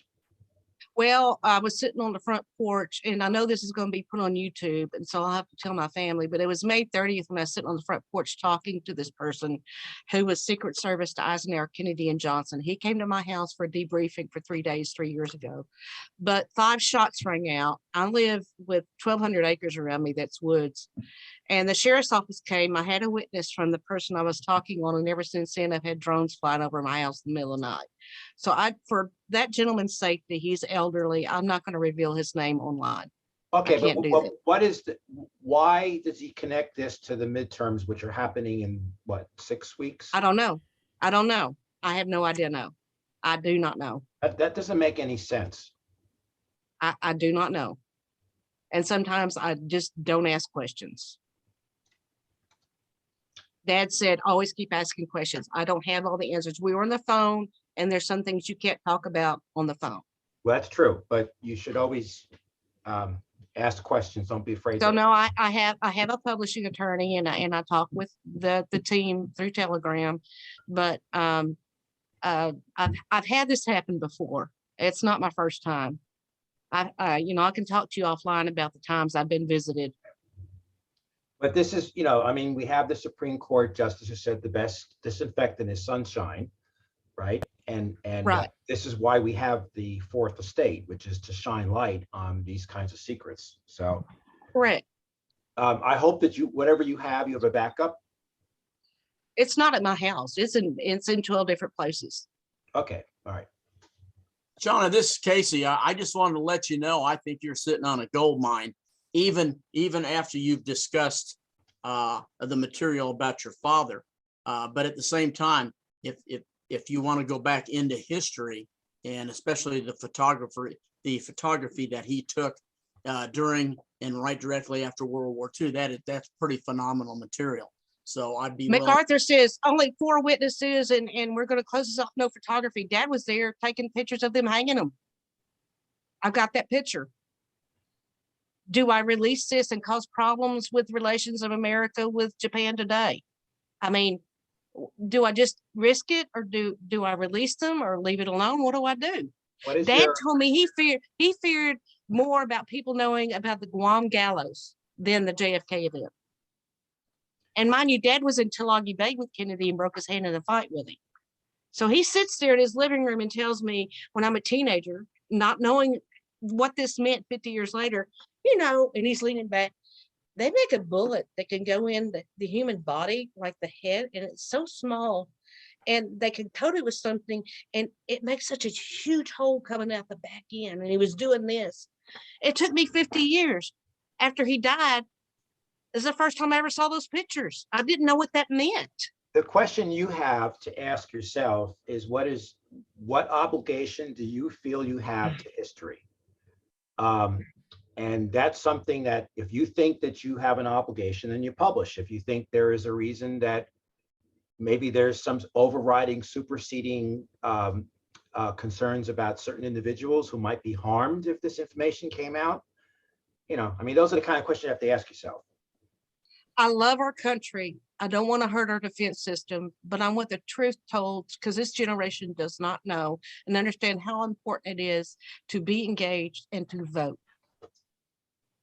Again, when information comes out, it helps the American public understand.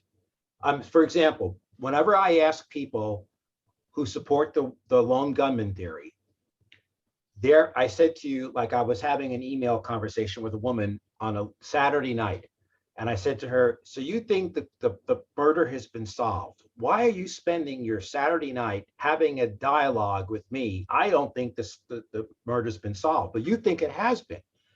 And every time I ask a person who believes in the Warren Commission, say that, their answer is that what I call false patriotism. They feel that they're defending the honor of this country, that the people have lost faith in this country because of the Kennedy assassination.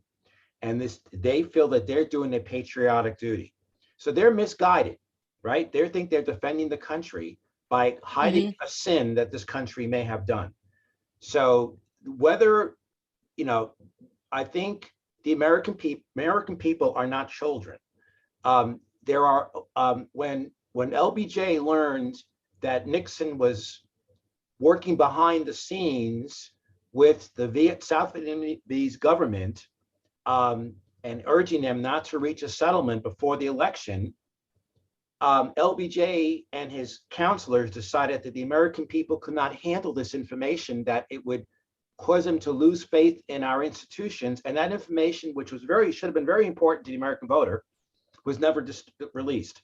So the American people, I think, are more than capable of understanding that our country is run by imperfect people. But we could talk. I don't want to take up any more time here, but I'm just saying that I can't imagine information that you might release that happened in 1945 or 44 is somehow going to jeopardize American national security. I mean, it's the It Japanese. just it goes back to the fact that we're told one story, Yeah. and there's another story of what really happened. Well, sure. And- And you know, and- there probably was a good reason at that time. Just like, you know, let's give LBJ a mulligan and say they truly were afraid that Castro was behind the assassination, and if they revealed the truth, he was going to come under so much pressure. I'm not saying I agreed it. I'm just saying, let's really believe that, right? And that's why they had to hide the truth. Okay, that might have been a good reason in 1964. It's not a good reason now to not to tell the truth. Correct. Right, because And then there could have been, but if that information came out now, no one's, Castro's dead, right? No one's going to say, let's say it was true. Let's say Castro did kill the president. Are we going to invade Cuba now? No. Right. And that's why, Neil, I reached out, Ralph Thomas reached out to me, and I answered every question. I'll answer any questions. I wanted to know if Dad's story was not just true, but where did it fit in? And he sent it out to vet it.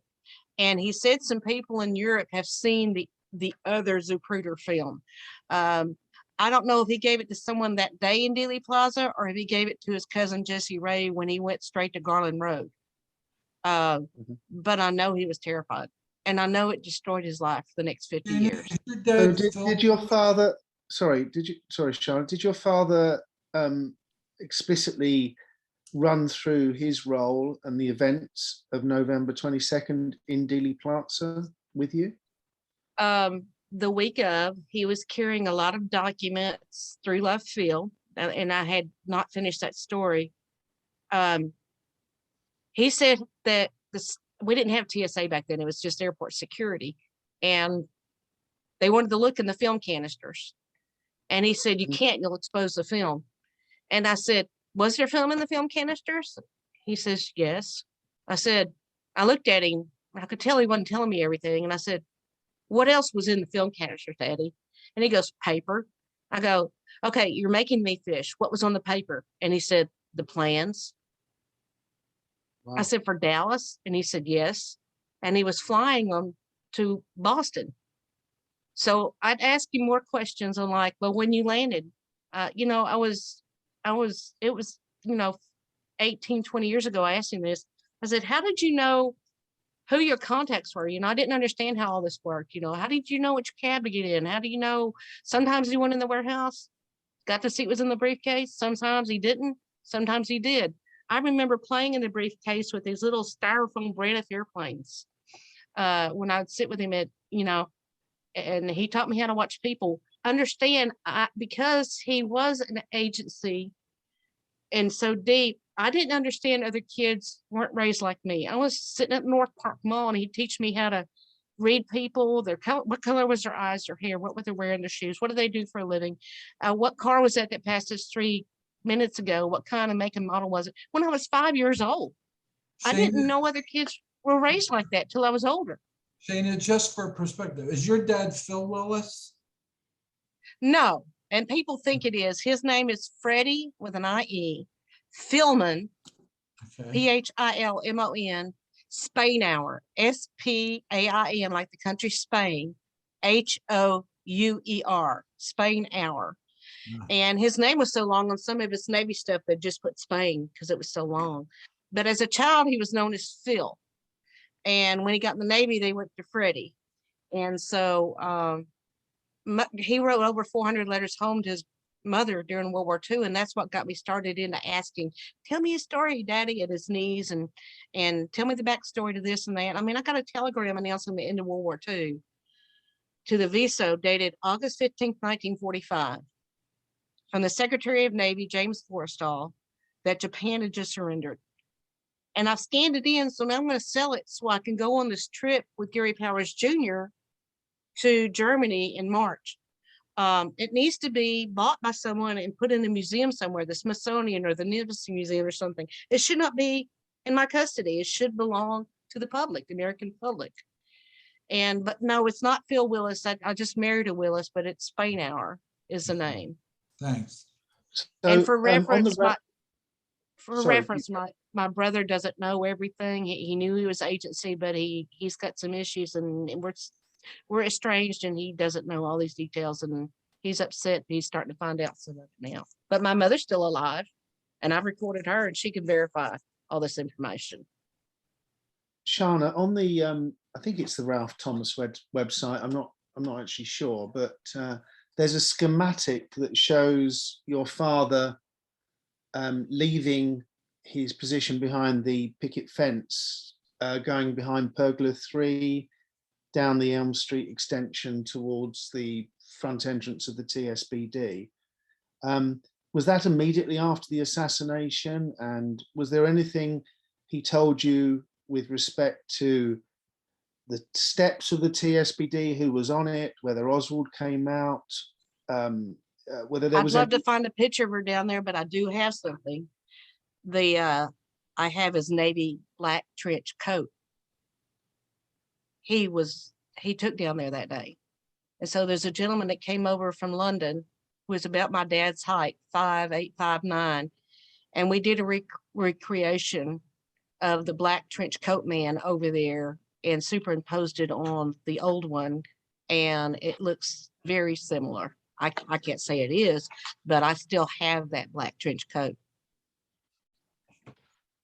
Shauna, Is he this wearing- is Casey again. I just wanted to remind people that this past spring in Olney, Illinois, we brought her on the program. And David, did you remember what date that was? Was that in April? Yeah, that was in April, and the presentation that Shauna had gave, obviously it was a Zoom conference. We had a small in-person, section, but if you wanted to see Shauna's presentation, we have it available on flash drive and also on digital that you can purchase and download immediately. So yeah, we do have that available. I think that was Thank you. April 17th. I was so ill prepared for that. I'm not a professional speaker. I speak from the heart and I go on these rabbit chases when you ask questions. And I wasn't prepared with my materials because I have so much. I still have Dad's police belt, the fingerprint stuff he'd use, his cameras from the Antarctic. But when I start speaking, I'll answer any question you have. I mean, his little black book from Naval Intelligence. The question I have for you guys, it listed everyone that graduated Naval Intelligence School with him and where they were assigned. And it listed their type of clearance, and his type of clearance was called cosmic clearance. Cosmic clearance. If you gentlemen can tell me what that means, I sure would appreciate it. That's the first that's the first time I've heard of that clearance level. Maybe for UFOs. Well, I mean, It could be. He made a lot of this. He made a lot of the lenses for the space satellites when he talked Jaffe into going to be an astronaut. Dad was doing the entire inventory of the United States Navy Photographic Department on index cards, typing them. He learned to type in Garland. And he made and ground at camera repair school. Navy taught him how to make these lenses for to get clear pictures from 70,000 feet up going over Russia. He told Gary Powers, he said, you go in a certain time of day and I can use my geometry and compute the shadow. I know how high that tower was. And I could tell you what frequency the transmission, the Russians are transmitting on. Everybody knows Powers is shot down. Nobody asked why he was going there.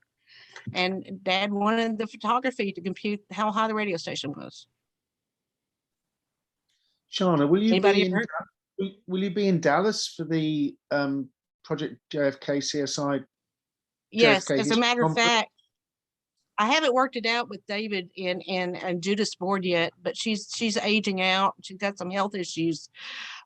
She asked me to kind of take over the event coordination as director of the Dealey Plaza. I'd like to be a little more respectful and professional and have, the trumpets, get a color guard. My son is attached currently to the Dallas Police Force with the military, and I'd like to have a high school band there playing the Star Spangled Banner. I want to up the professionalism of the respect that Dallas should be doing for that event.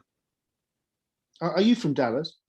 I grew up in Dallas. Yes, my dad was from Dallas. That's how Dad got to stay here in Dallas after the event, and everybody else was disbanded and moved everywhere else. He asked the agency and went out. They said, "You don't get out to your dad." He goes, "Well, let me stay here. My mom and dad are here. My siblings, my family's been here since the 1850s." So they let him stay. And he was embedded at Texas Instruments. Then he got position with the Dallas Police Department, and he finished out at the Dallas Fire Department. Wow. It's the Well, I'm going to be in Dallas for 2 weeks in November. I'll give you a and tour. Yeah, I I'll would give you a love tour. to. I would love to meet you. I would love to meet you. Yeah, I'm going to ask Mom. The only person Mom has ever met and talked with was Dan Storper, but I'm going to try to talk to her and see if she can entertain a few other people to ask her questions. What did you Um, call the Donna, deal? can I ask a follow-up question?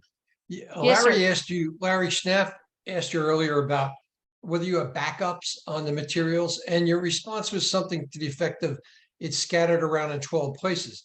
But how much of it has been backed up? And also, is there any other person that's knowledgeable, God forbid anything should happen to you, that would be able to access all this material, put it together and preserve it? Yes, everything's scanned in on these terabyte drives, and I have an attorney out of Austin and Tyler. I have 3 kids. I have 1 son. No one person knows where everything is, but they all know to talk to each other if something happens to me. So yes, it is. So it has not been somewhere. backed up yet. It is backed up. All of it's Okay. backed. All right. All of great. it's been scanned in and backed up. But, Every bit so of it. I think so. If something happened to you, did you break it up so that different people know where different things are, so you can put the whole collection together? Yes.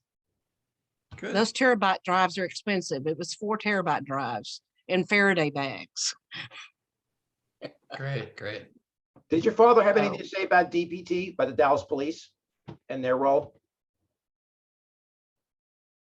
Yes, there's one that wants to talk with me. He's 88 and he lives still in Texas, and he interrogated Ruby, and he wants to visit with me before he goes, and he has drawings that Ruby made, and he said they knew the feds were going to come in and take their stuff, so they had a room in the back of all these stenographers typing as fast as they could all the interrogations of Oswald and Ruby, and they made 9 copies. They taped them to the bottom of the desk drawers, and when the feds came in, the FBI started wiping things off the desk, and they left, and the guys looked at each other, and 9 police officers took their copies, and no one ever talked about what they did with their copies, and he still has his pages. Wait. So let me ask, wait. So you're saying that were they taking stenography, or were they recording and then transcribing? They had the recordings, and they were typing up what was on the interrogation recordings of Oswald and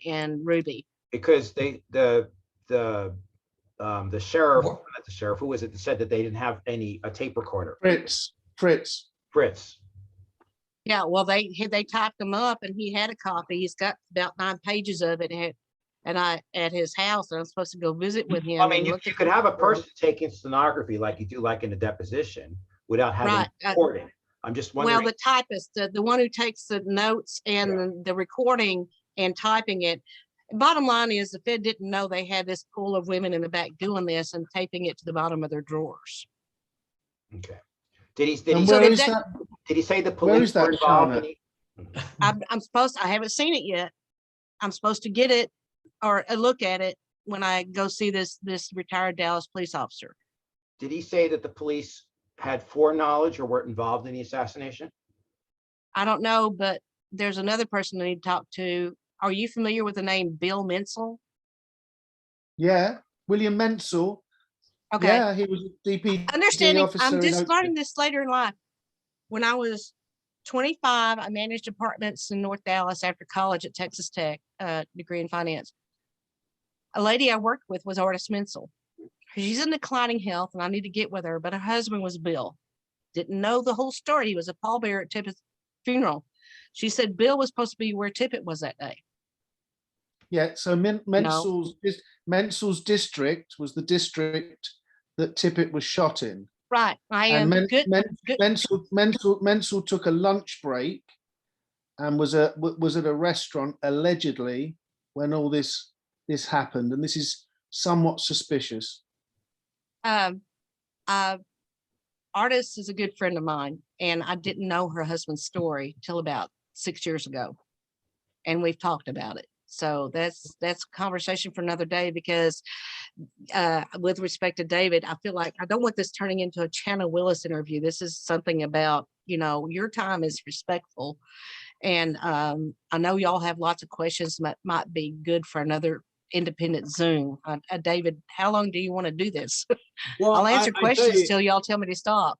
Yeah, I tell you what I'd like to do is, I would like to get you on a spotlight. I think you'd be a very great person to do Q&A, and we can dedicate it strictly just to you. And because I know a lot of people have a load of questions. I know there's a lot of them that's going through my mind right now. I'd like the guy that you're talking about, the retired Dallas police officer. I think if I'm on the same page with you, and I think that I am, doesn't he reside in Paris, Texas?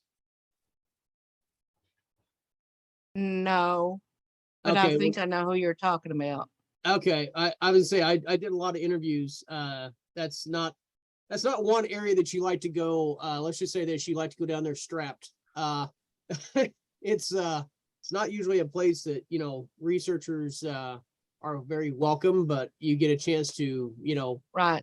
pick the brains, so to speak, of different retired police officers. But yeah, the one that you're talking of, I think I know who you're talking about, but like I say, we're not going to say his name here.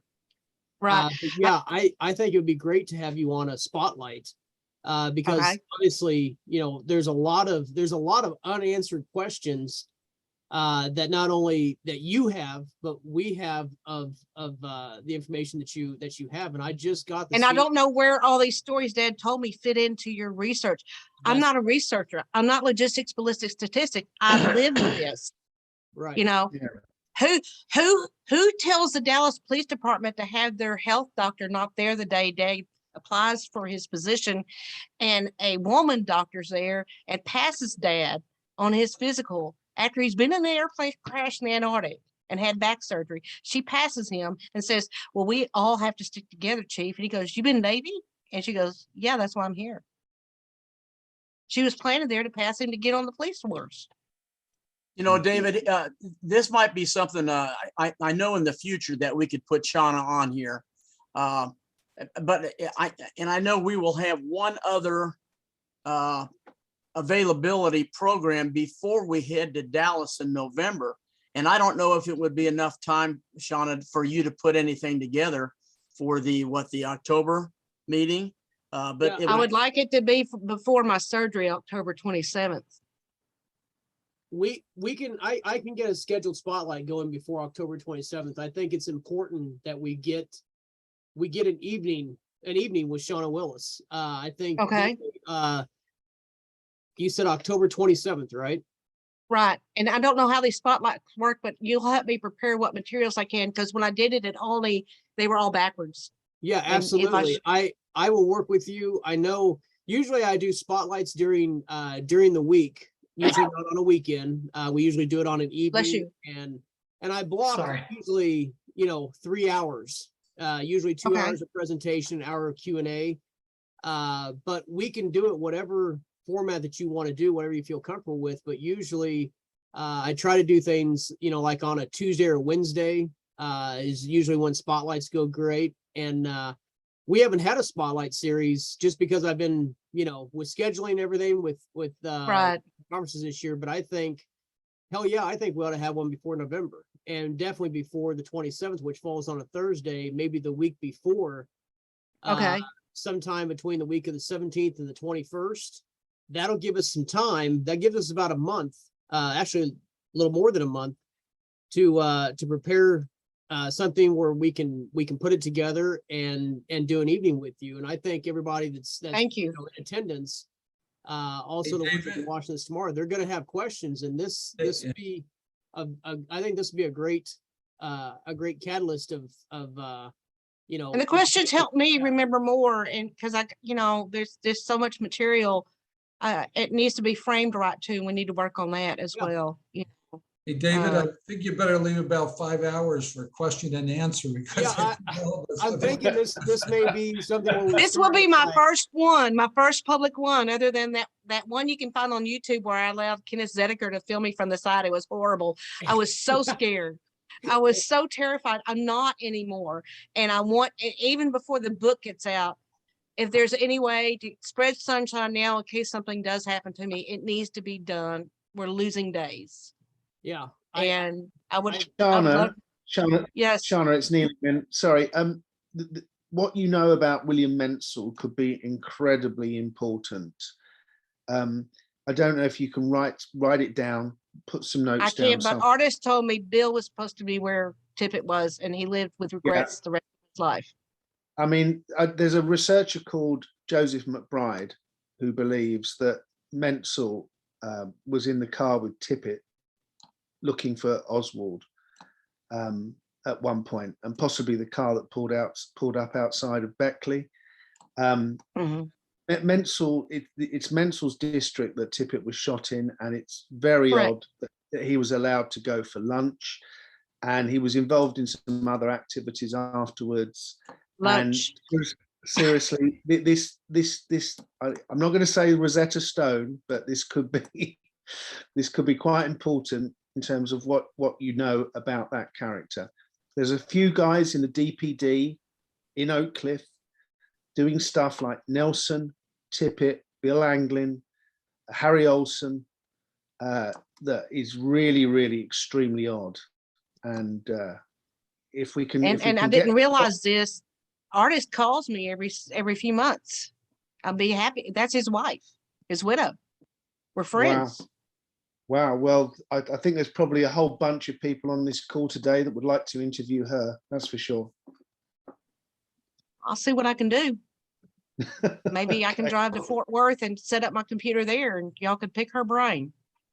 Well, as I say, I'm going to be in Dallas in November, as are a lot of the guys here, and it'd be great I'll see you. Yeah. to speak. See, when my dad was with the fire department, it was before computers and the digital maps. So I had the maps go, and I would sit with him at 14, 15, all the way up to 18 years old. I was his navigator when he had to go to a major fire or fire death or something like that. And so I know all the streets and pretty well versed. I don't live in Dallas now, but my mom still lives there. So yes, I'd be happy to meet you guys. Well, I'd love to meet you. Thank you, David. Thank you, Thank Neil. you, Shauna. And I will get back in touch with you after the meeting, and we will start working together to get something put on for the spotlight. And I'll get that announced just as soon as we nail down a date. Hopefully we can get that done in the next week of a date when we're going to do it. And then I'll work with Shauna to get the materials ready and prepared. So that way it's less hiccups for her, but she can concentrate on her story and her dad's story. And hopefully that'll flow even better than what we did in Oldie this year. So Right. And you'll have to keep me on track because Dad's book is his 91-year life story. This is just one chapter, but a lot of things he did led up to that chapter. Sure. And how he got involved in photo intelligence. All right. Yeah, that'll be a fascinating Naval history. photo intelligence. Naval photo intelligence. He was chief photographer. Was he involved with the Maryland area where they developed the JFK autopsy materials?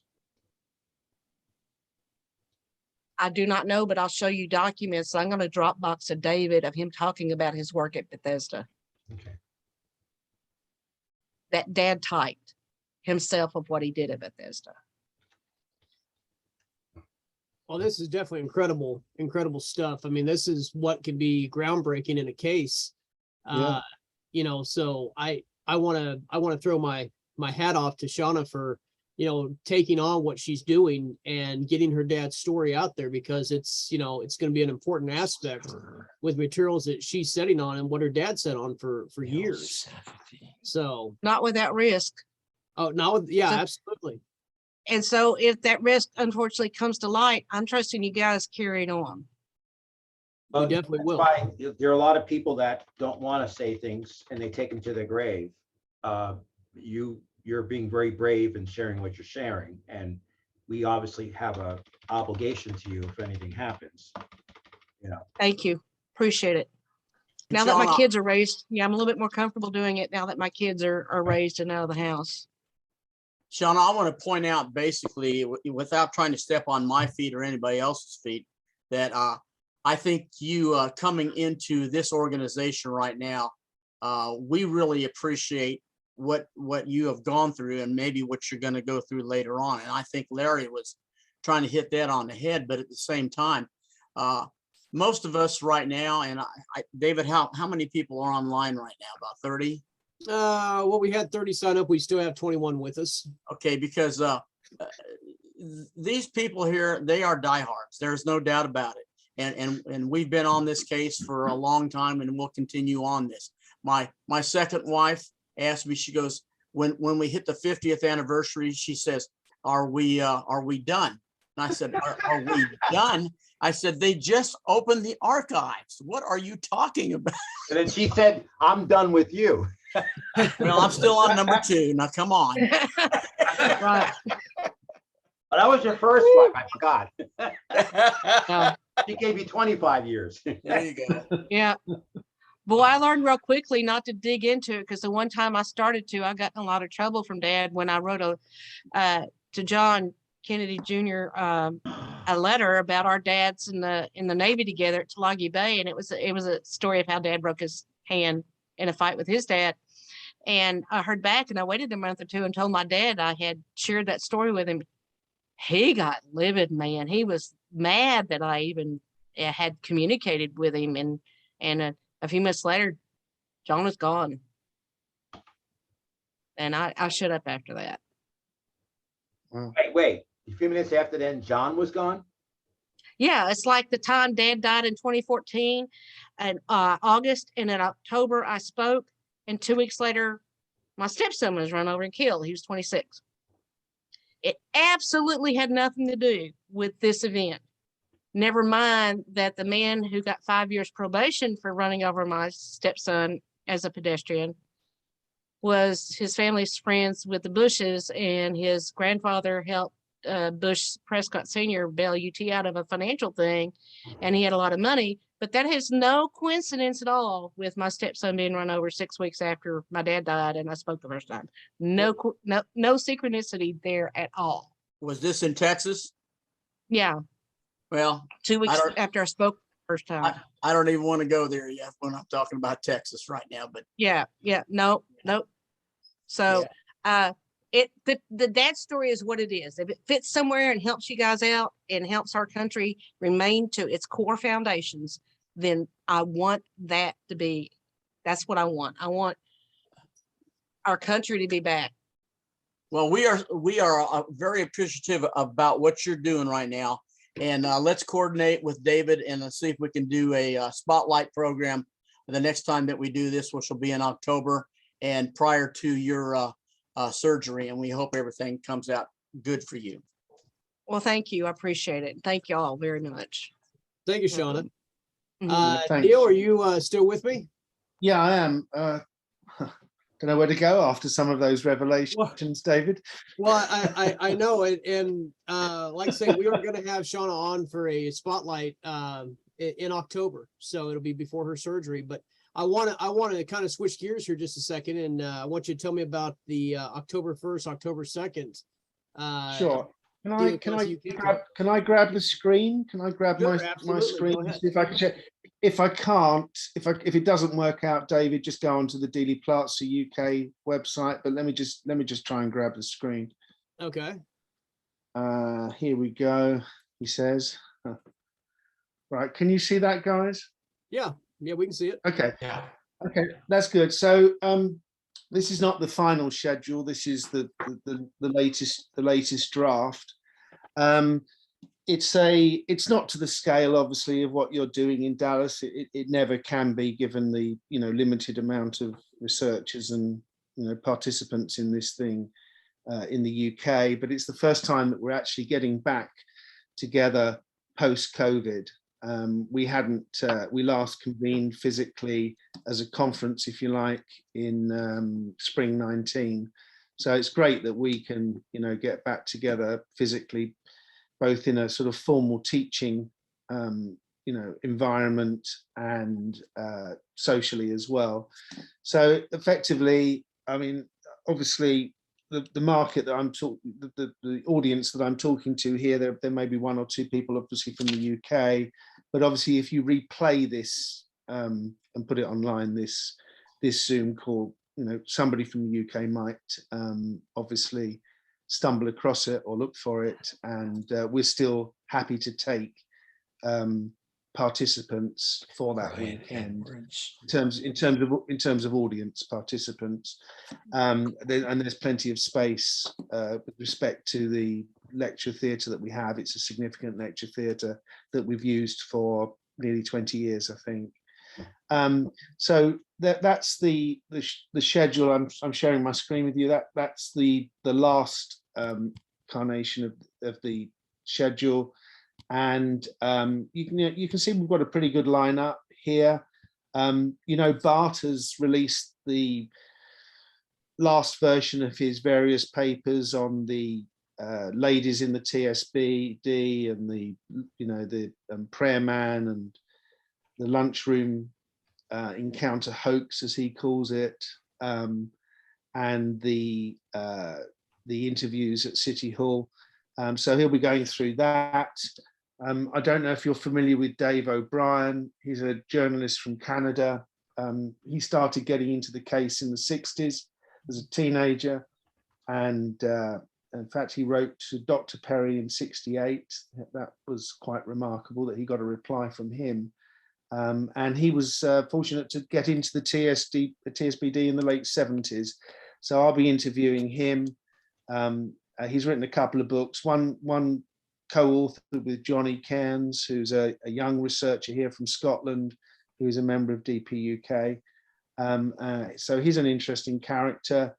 Then we've got, in the afternoon on the first day, we've got the three amigos, Casey, Brian and David, have all kindly offered to do a series of presentations.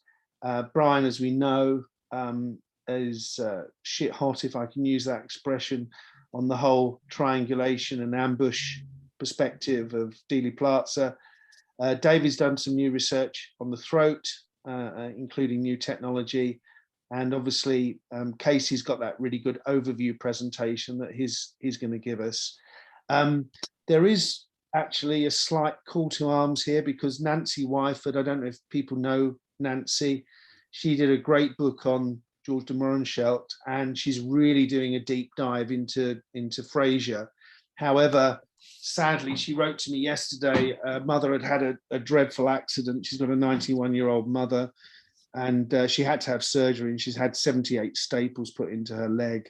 So Nancy, unfortunately, has had to pull out. So call to arms, if there's anybody on this call that has would like to do a presentation, we have one slot at the moment available on the Saturday at 5:15 UK time. Following day, we've got Scott Reed. He's written articles for Kennedy's and King, and I think he has presented at Lancer conferences. He's doing something on William Duff. Johnny Cairns, who I've just mentioned, will be discussing Tippett and some of the physical evidence inconsistencies at 10th and Patton. Russell Kent, you may know, he's going to do some stuff on the medical evidence. Paul Brown is a UK-based researcher who's going to do something on the pains. And we've got old stalwarts, old friends of DP UK, Larry Hancock is doing some stuff on Oswald in New Orleans with his co-researcher, David Boylan, who you may know as well. That's kind of what we got at the moment. It's not quite set in stone. I'm going to Stockholm on business next week, and I'm hoping to meet, I don't know if you know these guys, Staffan Westerberg and Pete Engwall. They are Swedish researchers. They've done articles on Tippett. They've done articles on the Coke bottle and Fritz's notes and other stuff. If you go to Greg Burnham's site, you'll see some of their work. So I may include them in the program as well, subject to my visit to Sweden next week. Yeah, so that's roughly it. if you do want to attend physically, if there's anyone on the call that does want to attend physically, it's 50 quid. And we have a formal dinner Saturday night, which is extra. And we have an informal dinner Friday night as well. As I say, it's not to the scale of what goes on in Dallas. And to be fair, we do have a bit of an aging demographic with DP UK.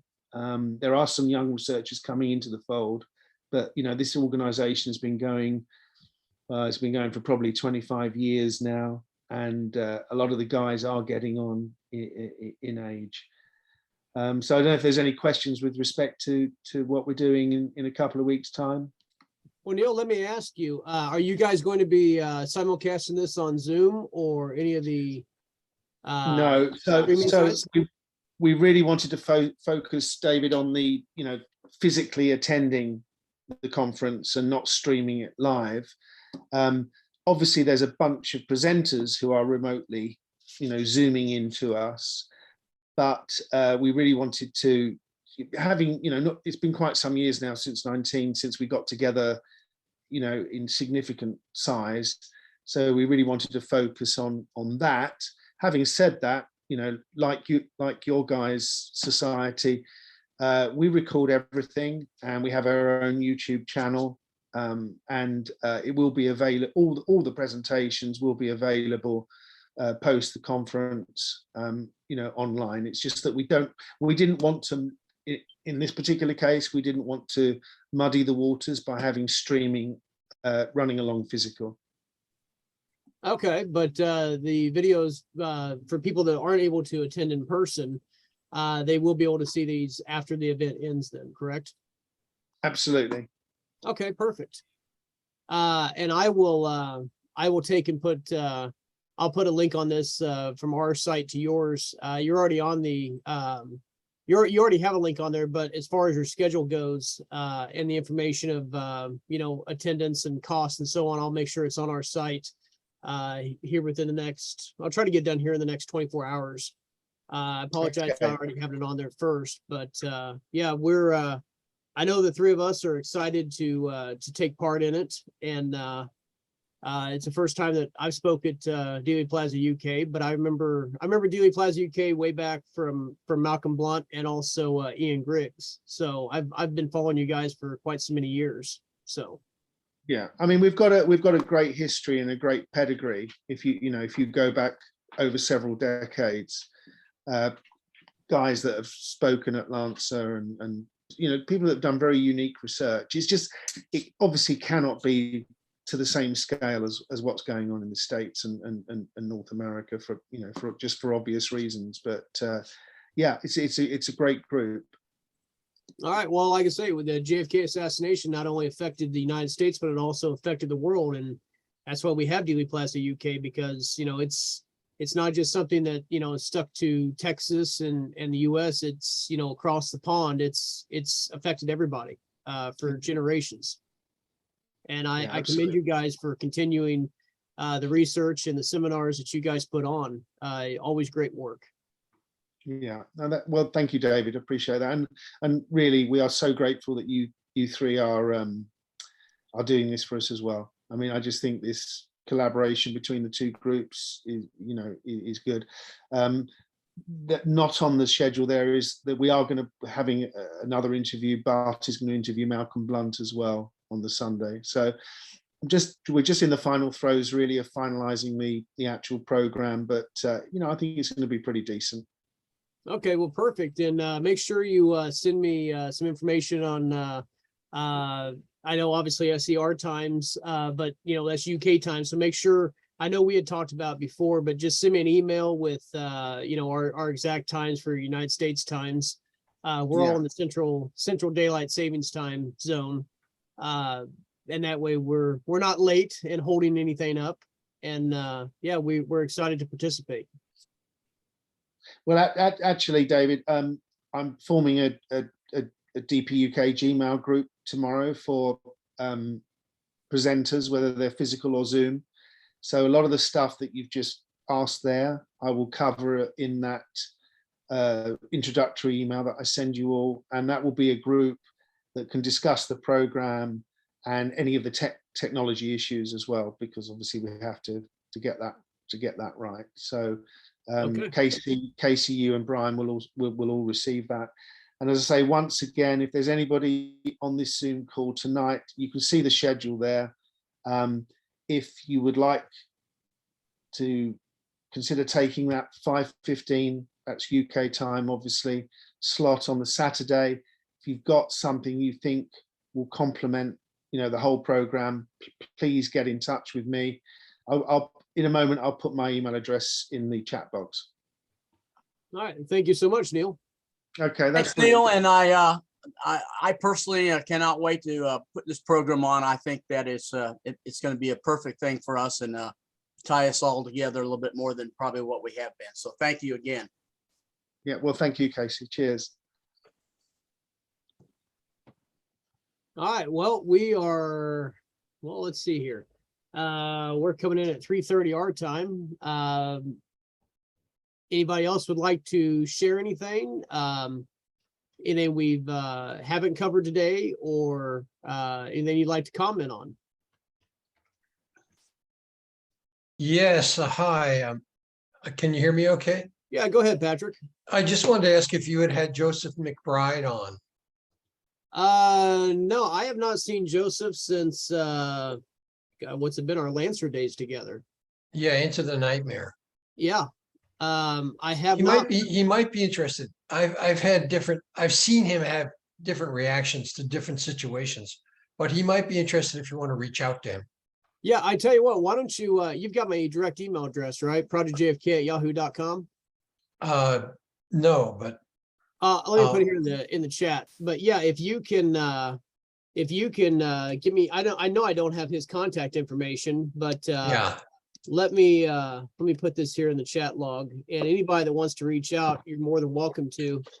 You can reach me at my email or my direct phone number, which is the 913-980-5351. Of course, that spells out JFK1. great. Yeah, contact me, and I'll be more than happy to reach out to somebody. Yeah, you can invite him and see how he reacts. Yeah, I like to say I have several different ideas for some spotlight series. But like I say, we haven't done a spotlight since I think it was December last year is when we did our final spotlight. And just this year, every time I've had an idea for somebody, unfortunately, I've kind of gotten let down just because of scheduling issues. But I would like to start that back up again. I know we're going to have Shauna on for one in October. So I think anybody else that we can get lined up, that would be great. Hey, David, Yeah, he'd be a good spotlight subject. He's very voluble, and he considers himself tremendously authoritative. And I know he's curious about the Tippett case. Okay. Yeah, I'll be more than happy. I like I say, I'll reach out to him as soon as I get some contact information. Sure, David, good. I just have a comment, not being Go ahead, a Rick. researcher, even though I've studied the case since 1980, seeing Shana talk today gives me this sort of feeling that I guess people that started researching this case got when they spoke to people live, like live witnesses of the assassination. Just every word she would say was like, wow, that's something I haven't heard before, something new. And I think it gives you like a bit of adrenaline rush when you hear somebody like her talk about so many of these different facets.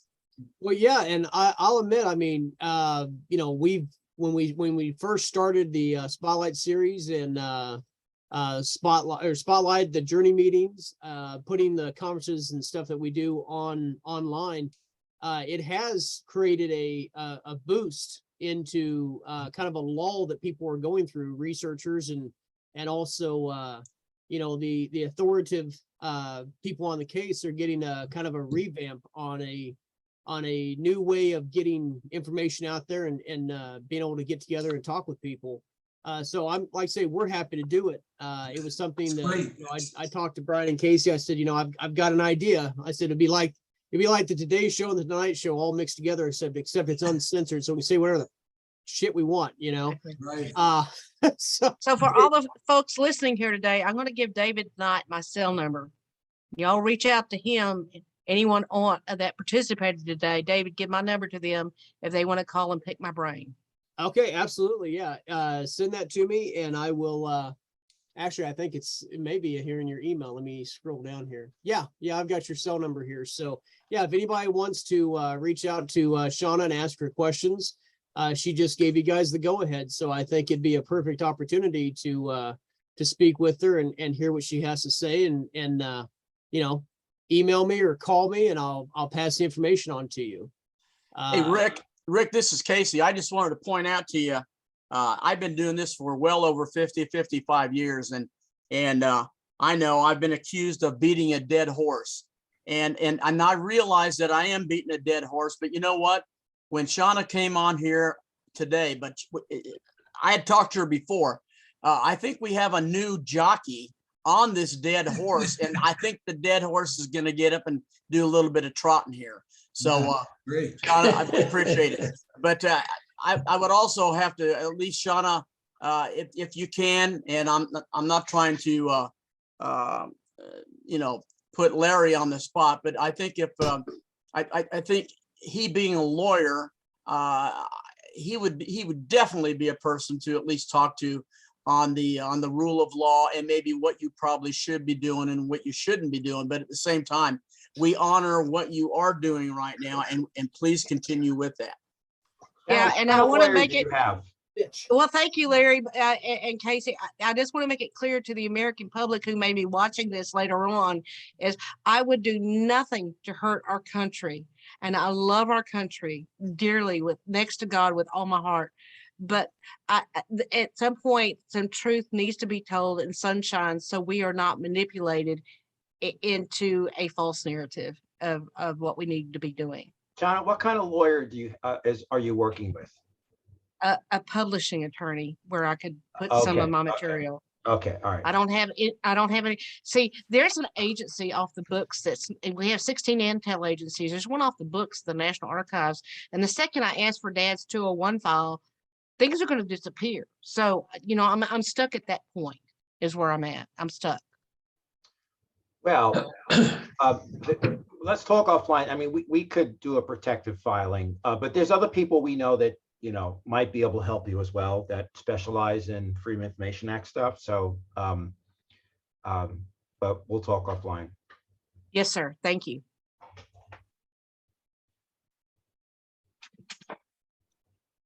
I'm looking here in the chat log, and we have somebody with us that is their first time actually being live with us, but they've seen our Zoom information or Zoom shows in the past. His name is Thomas. Is it Gosia? Gosia. Okay, Thomas. Well, you said you had a few questions for the group, so go ahead, ask some questions. I do. It's not as hard of a name once you say it out loud. So thanks for giving it a try. This is my first time here. I have seen all the previous Zoom, and you guys kind of compelled me to join today, and to really consider, if not, I've been to a few conferences in Dallas, but since 2014, and I've been a private researcher for probably the last 25 years. And I have a question or two for some of the different people who spoke today. And maybe if they're compelled to, they can just answer them. I kind of specialize in from 12:30, the day that the shots rang out, to the day that Ruby took Oswald out. So that's kind of my area of specialty. And I'm not an expert. I'm not even sure if I consider myself a researcher. I'll let that be up to you and the public. But one of the questions that I would have for is it Larry or Lawrence Schnapp, I was very interested, and thank you for all your efforts. You can tell that you're incredibly dedicated. One of the questions I had was that all of the existing records questions are going through the executive branch, and you're working with the archives. Has there been any consideration towards actually rewriting or amending the act now that we've had 5 years? We were coming up on 5 years, October 2017 of the release of the files, and now here we are 5 years. We have 5 years of evidence of pushback, and maybe some of that evidence and documentation can be used to rewrite the act, so then we don't have another 5 years. I think that's what Casey Q was talking about. So that was one question. It might be too high level, but that No, was. no, no.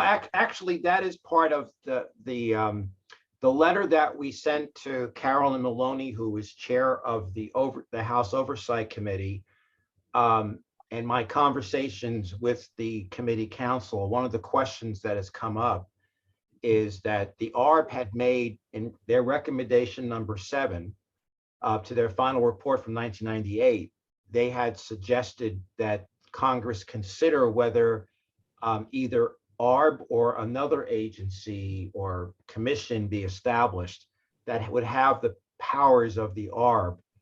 Whether, first of all, whether the National Archives felt they needed additional powers to adequately administer the JFK Act. The National Archives is technically the successor to carrying out, let me take a step back. So the JFK Records Act stays in effect until the archivist certifies to the president that all of the JFK records have been released in full.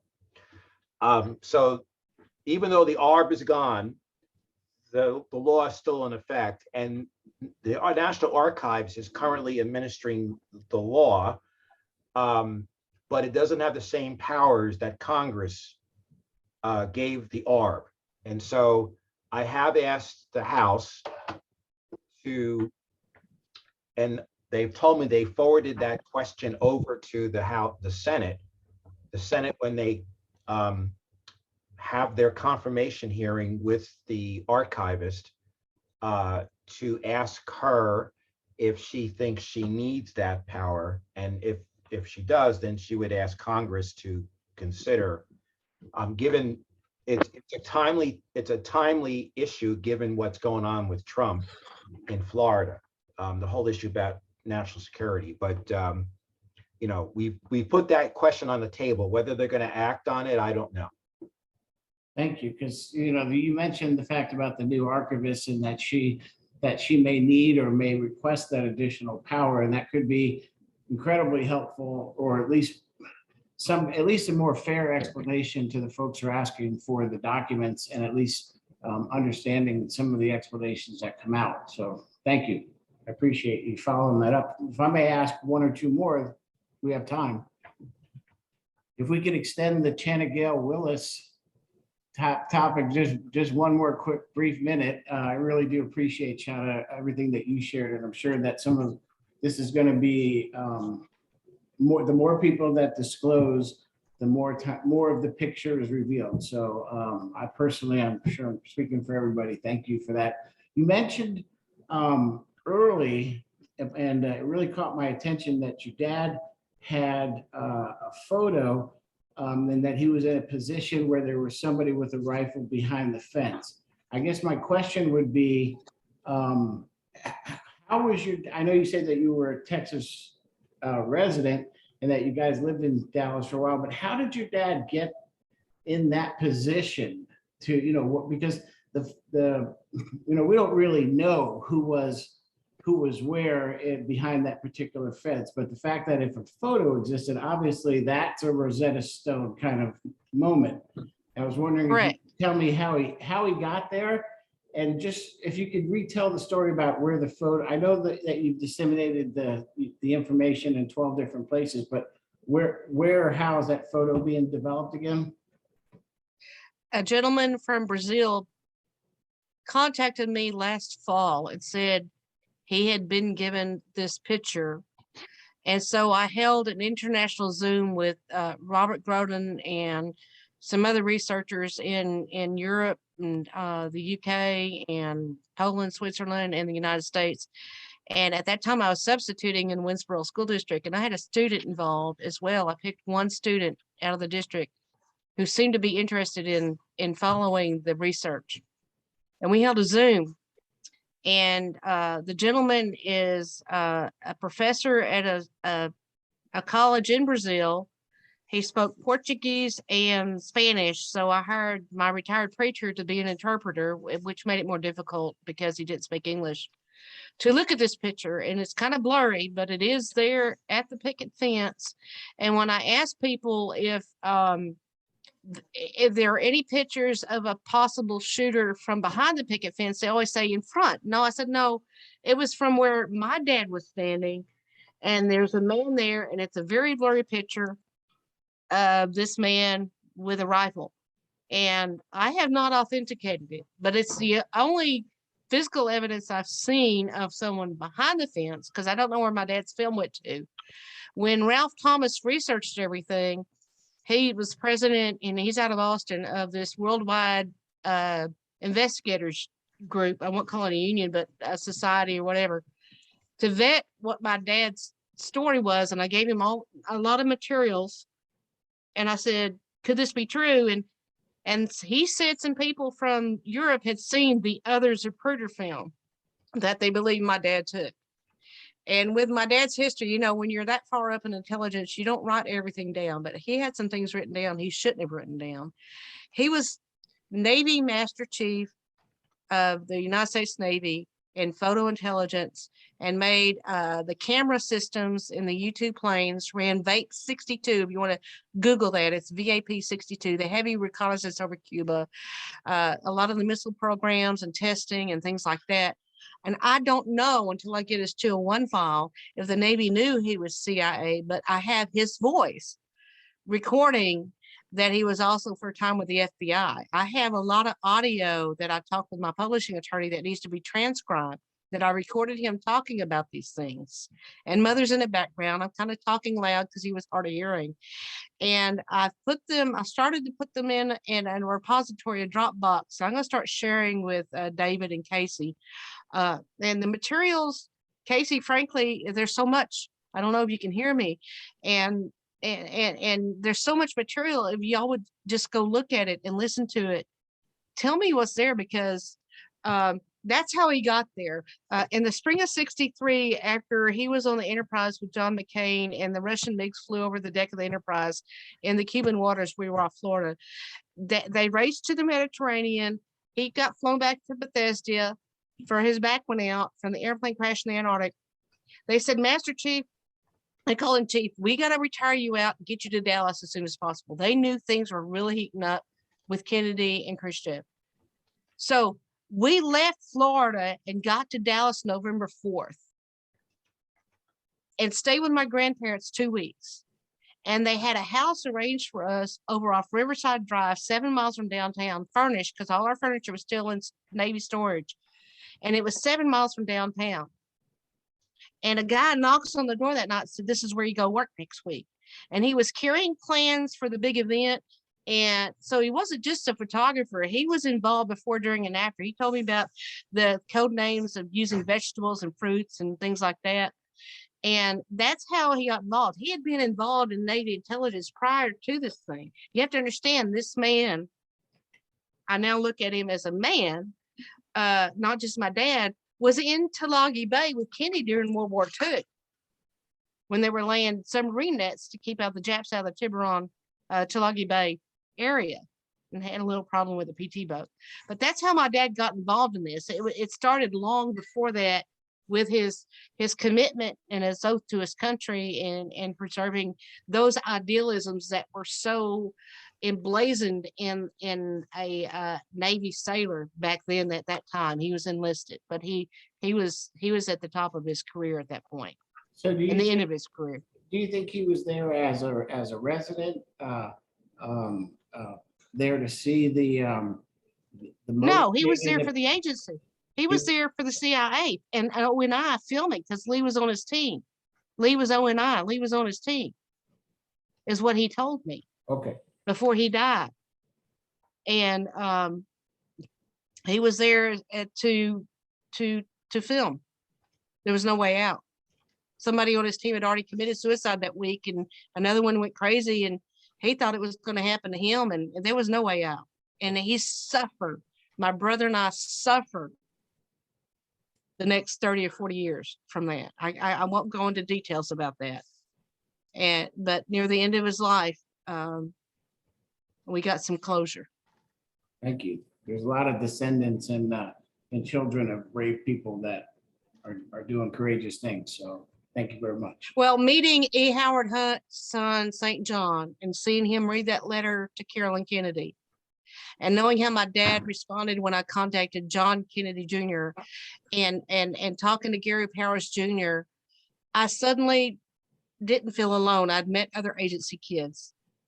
I'm not like you guys with all this research. I don't know the knowledge, the wealth of knowledge you have, but I know live this. I remember going on the drops with him and seeing those briefcases handcuffed to his wrist sitting at left field. Thank you. Well, I have probably 94 more questions, so I'll stop there, but I'll just echo the request for Joe McBride. I think that would be fantastic. Thanks again. I Yeah. really Thank you, Tom. appreciate the Thank welcome you. for everybody. I enjoyed the 3 hours.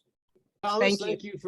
thank you for being part of it. And, hopefully we will see you in future meetings. So it's always nice to have new people in the room. And also on top of that, I mean, just to throw it back into, what's so important about doing the meetings that we have. And then when we bring them into YouTube, I just want to take a quick thing and show it up here on YouTube real fast. We had just a little over 100 subscribers about the last meeting that we did, and now we're sitting at looks like 321. So if you go to Project JFK, or if you go to Yahoo, if you go to YouTube, I'll get this shit right in a second. You go to YouTube and type in Project JFK or any of our media or any of our videos. Make sure you hit that subscribe button, and that way, whenever a new video comes up, you will be one of the first to know. And we're starting to find some nuggets of videos that hasn't seen the light of day. I mean, there was one with Craig Roberts and Ed Hoffman that was filmed way back in 90. What was that, Casey? 94, 95? 94. Am I still on? Yeah, it was back in 94. I mean, that was a great presentation, that we had from our original in-person conference back in Olathe, Kansas. Just like if people want to see a video of William Law, David Mantic, it's also got, of course, it has Jim Jenkins and Dr. Michael Chesser. It was a impromptu gathering. Actually, I filmed it in my hotel room. That was filmed back at a Lancer conference, and I was kind of in between my bedroom, my hotel room, and also down at the conference itself, filming in 2 spots. It's called a meeting of the minds. It's one of the I can't say that the video quality was the best. It's not like what I have today, but this was filmed before William Law brought out Jim Jenkins' book at the Cold Shoulder of History. It's a great video. It's only got 506 views. Some of our other videos we have, I mean, they're in the thousands. I know Larry just hit a milestone of 9.4 thousand views on Larry Rivera's journey meeting. So, I mean, I'm proud of the work that we do. I'm proud of the YouTube channel. Of course, like I say, we film live today. This replay will be up on the channel tomorrow morning. So let's hit that subscribe button. If you like videos, hit the like button, and help us grow to it. I mean, we don't make any money off of anything like that. It's not like I don't have an OnlyFans website or page or anything. We're not like that. But I tell you what, I want to grow the subscriber list because the nice thing is the more subscribers that we get, we come up in our videos will start coming up in Google's. You type in JFK assassination, some of our videos will start showing up in the top list without having to keep on clicking load more. So I like say, if you've been to YouTube, subscribe, you go to our website, there's actually a place you can subscribe on our website as well. And it's getting the community to grow. It's getting our website to grow and be the one-stop shop, that I had the vision of 4 years ago, I guess, when I started this portion of Project JFK. I mean, Project JFK has been around for decades, but we took the technology, we took the Zoom and the website, to where it is today. And I mean, I'm proud of it. I think we're doing a great job, but I always want to do better. So with that, I mean, we're hitting the 3-hour mark right now, and I don't want to keep us going on and on forever, because sometimes the videos get too long and then people kind of give up on them. But I definitely want to say we're going to be back for 2 shows in October. We'll have the October Journey meeting, and then we're going to have Shauna on to do a spotlight in October. I want to wish her the best in the surgery she's going to have. You know, but we want to get her on before she goes under the knife, so to speak. Been there for having back surgery, and I know it's a scary proposition to have. With that, if anybody wants to throw in some last remarks in, we have just a few minutes for that, and otherwise we'll close this meeting out, and we will see everybody again in October. So if anybody wants to say something in closing, let's go ahead and. Just a reminder that if you have a senator that sits on that Senate Homeland Committee, please ask them to ask the archivist if they need additional authority, and to ask for a commitment to follow up on the outstanding record searches from the ARB. That's very good recommendation, Larry, and I'm going to do that. And I do have one concluding remark.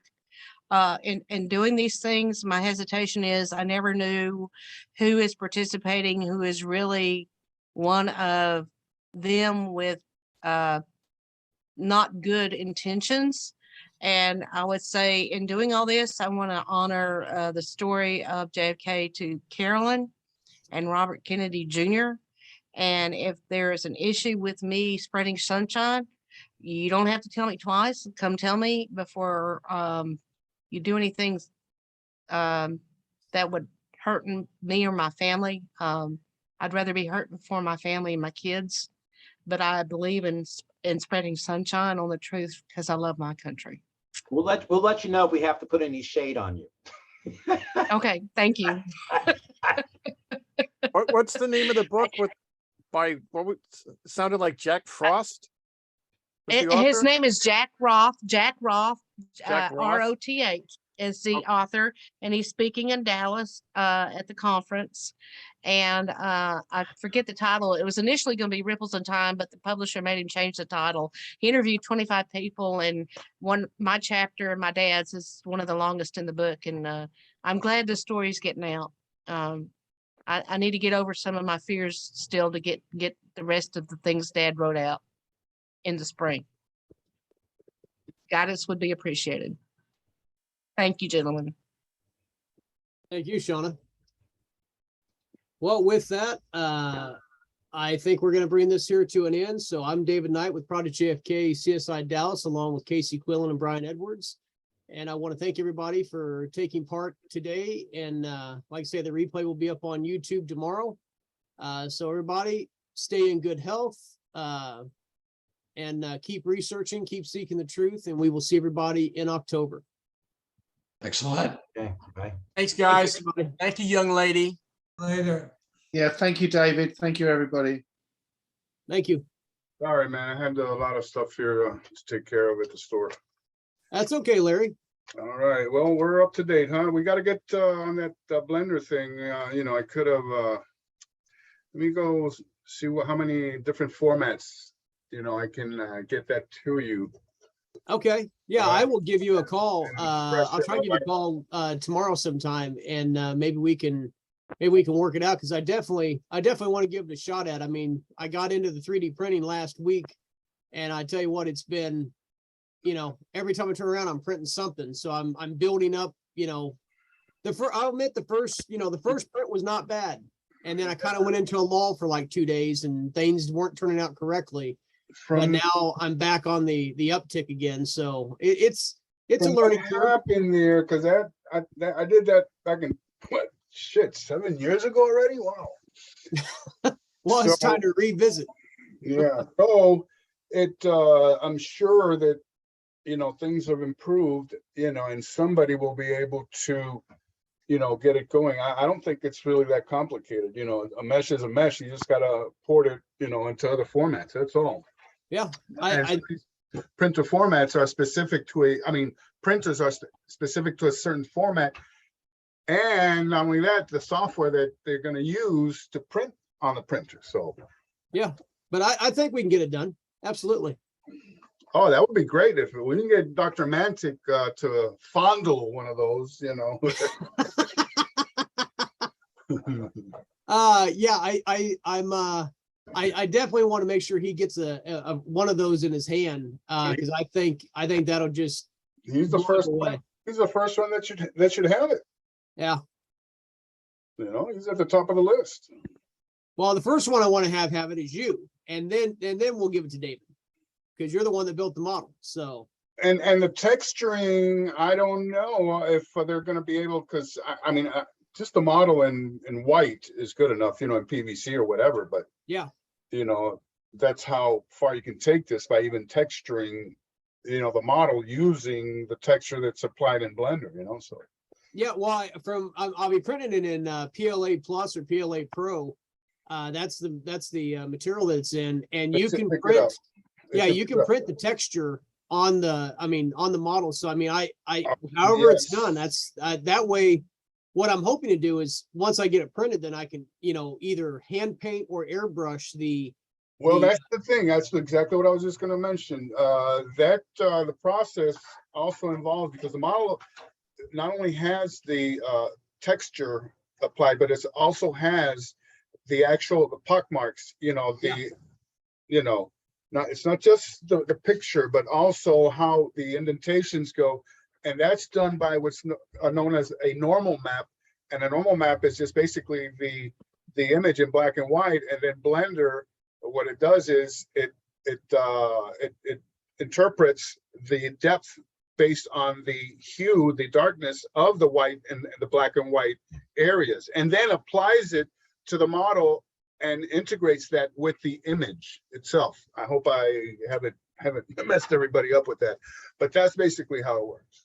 Yeah, and I tell you another thing I'm going to work on is the image of the doorway. I'm going to make a 3-dimensional model of that, and then we'll have, or there'll be individual. We'll actually see everybody that is in the doorway. Mm-hmm.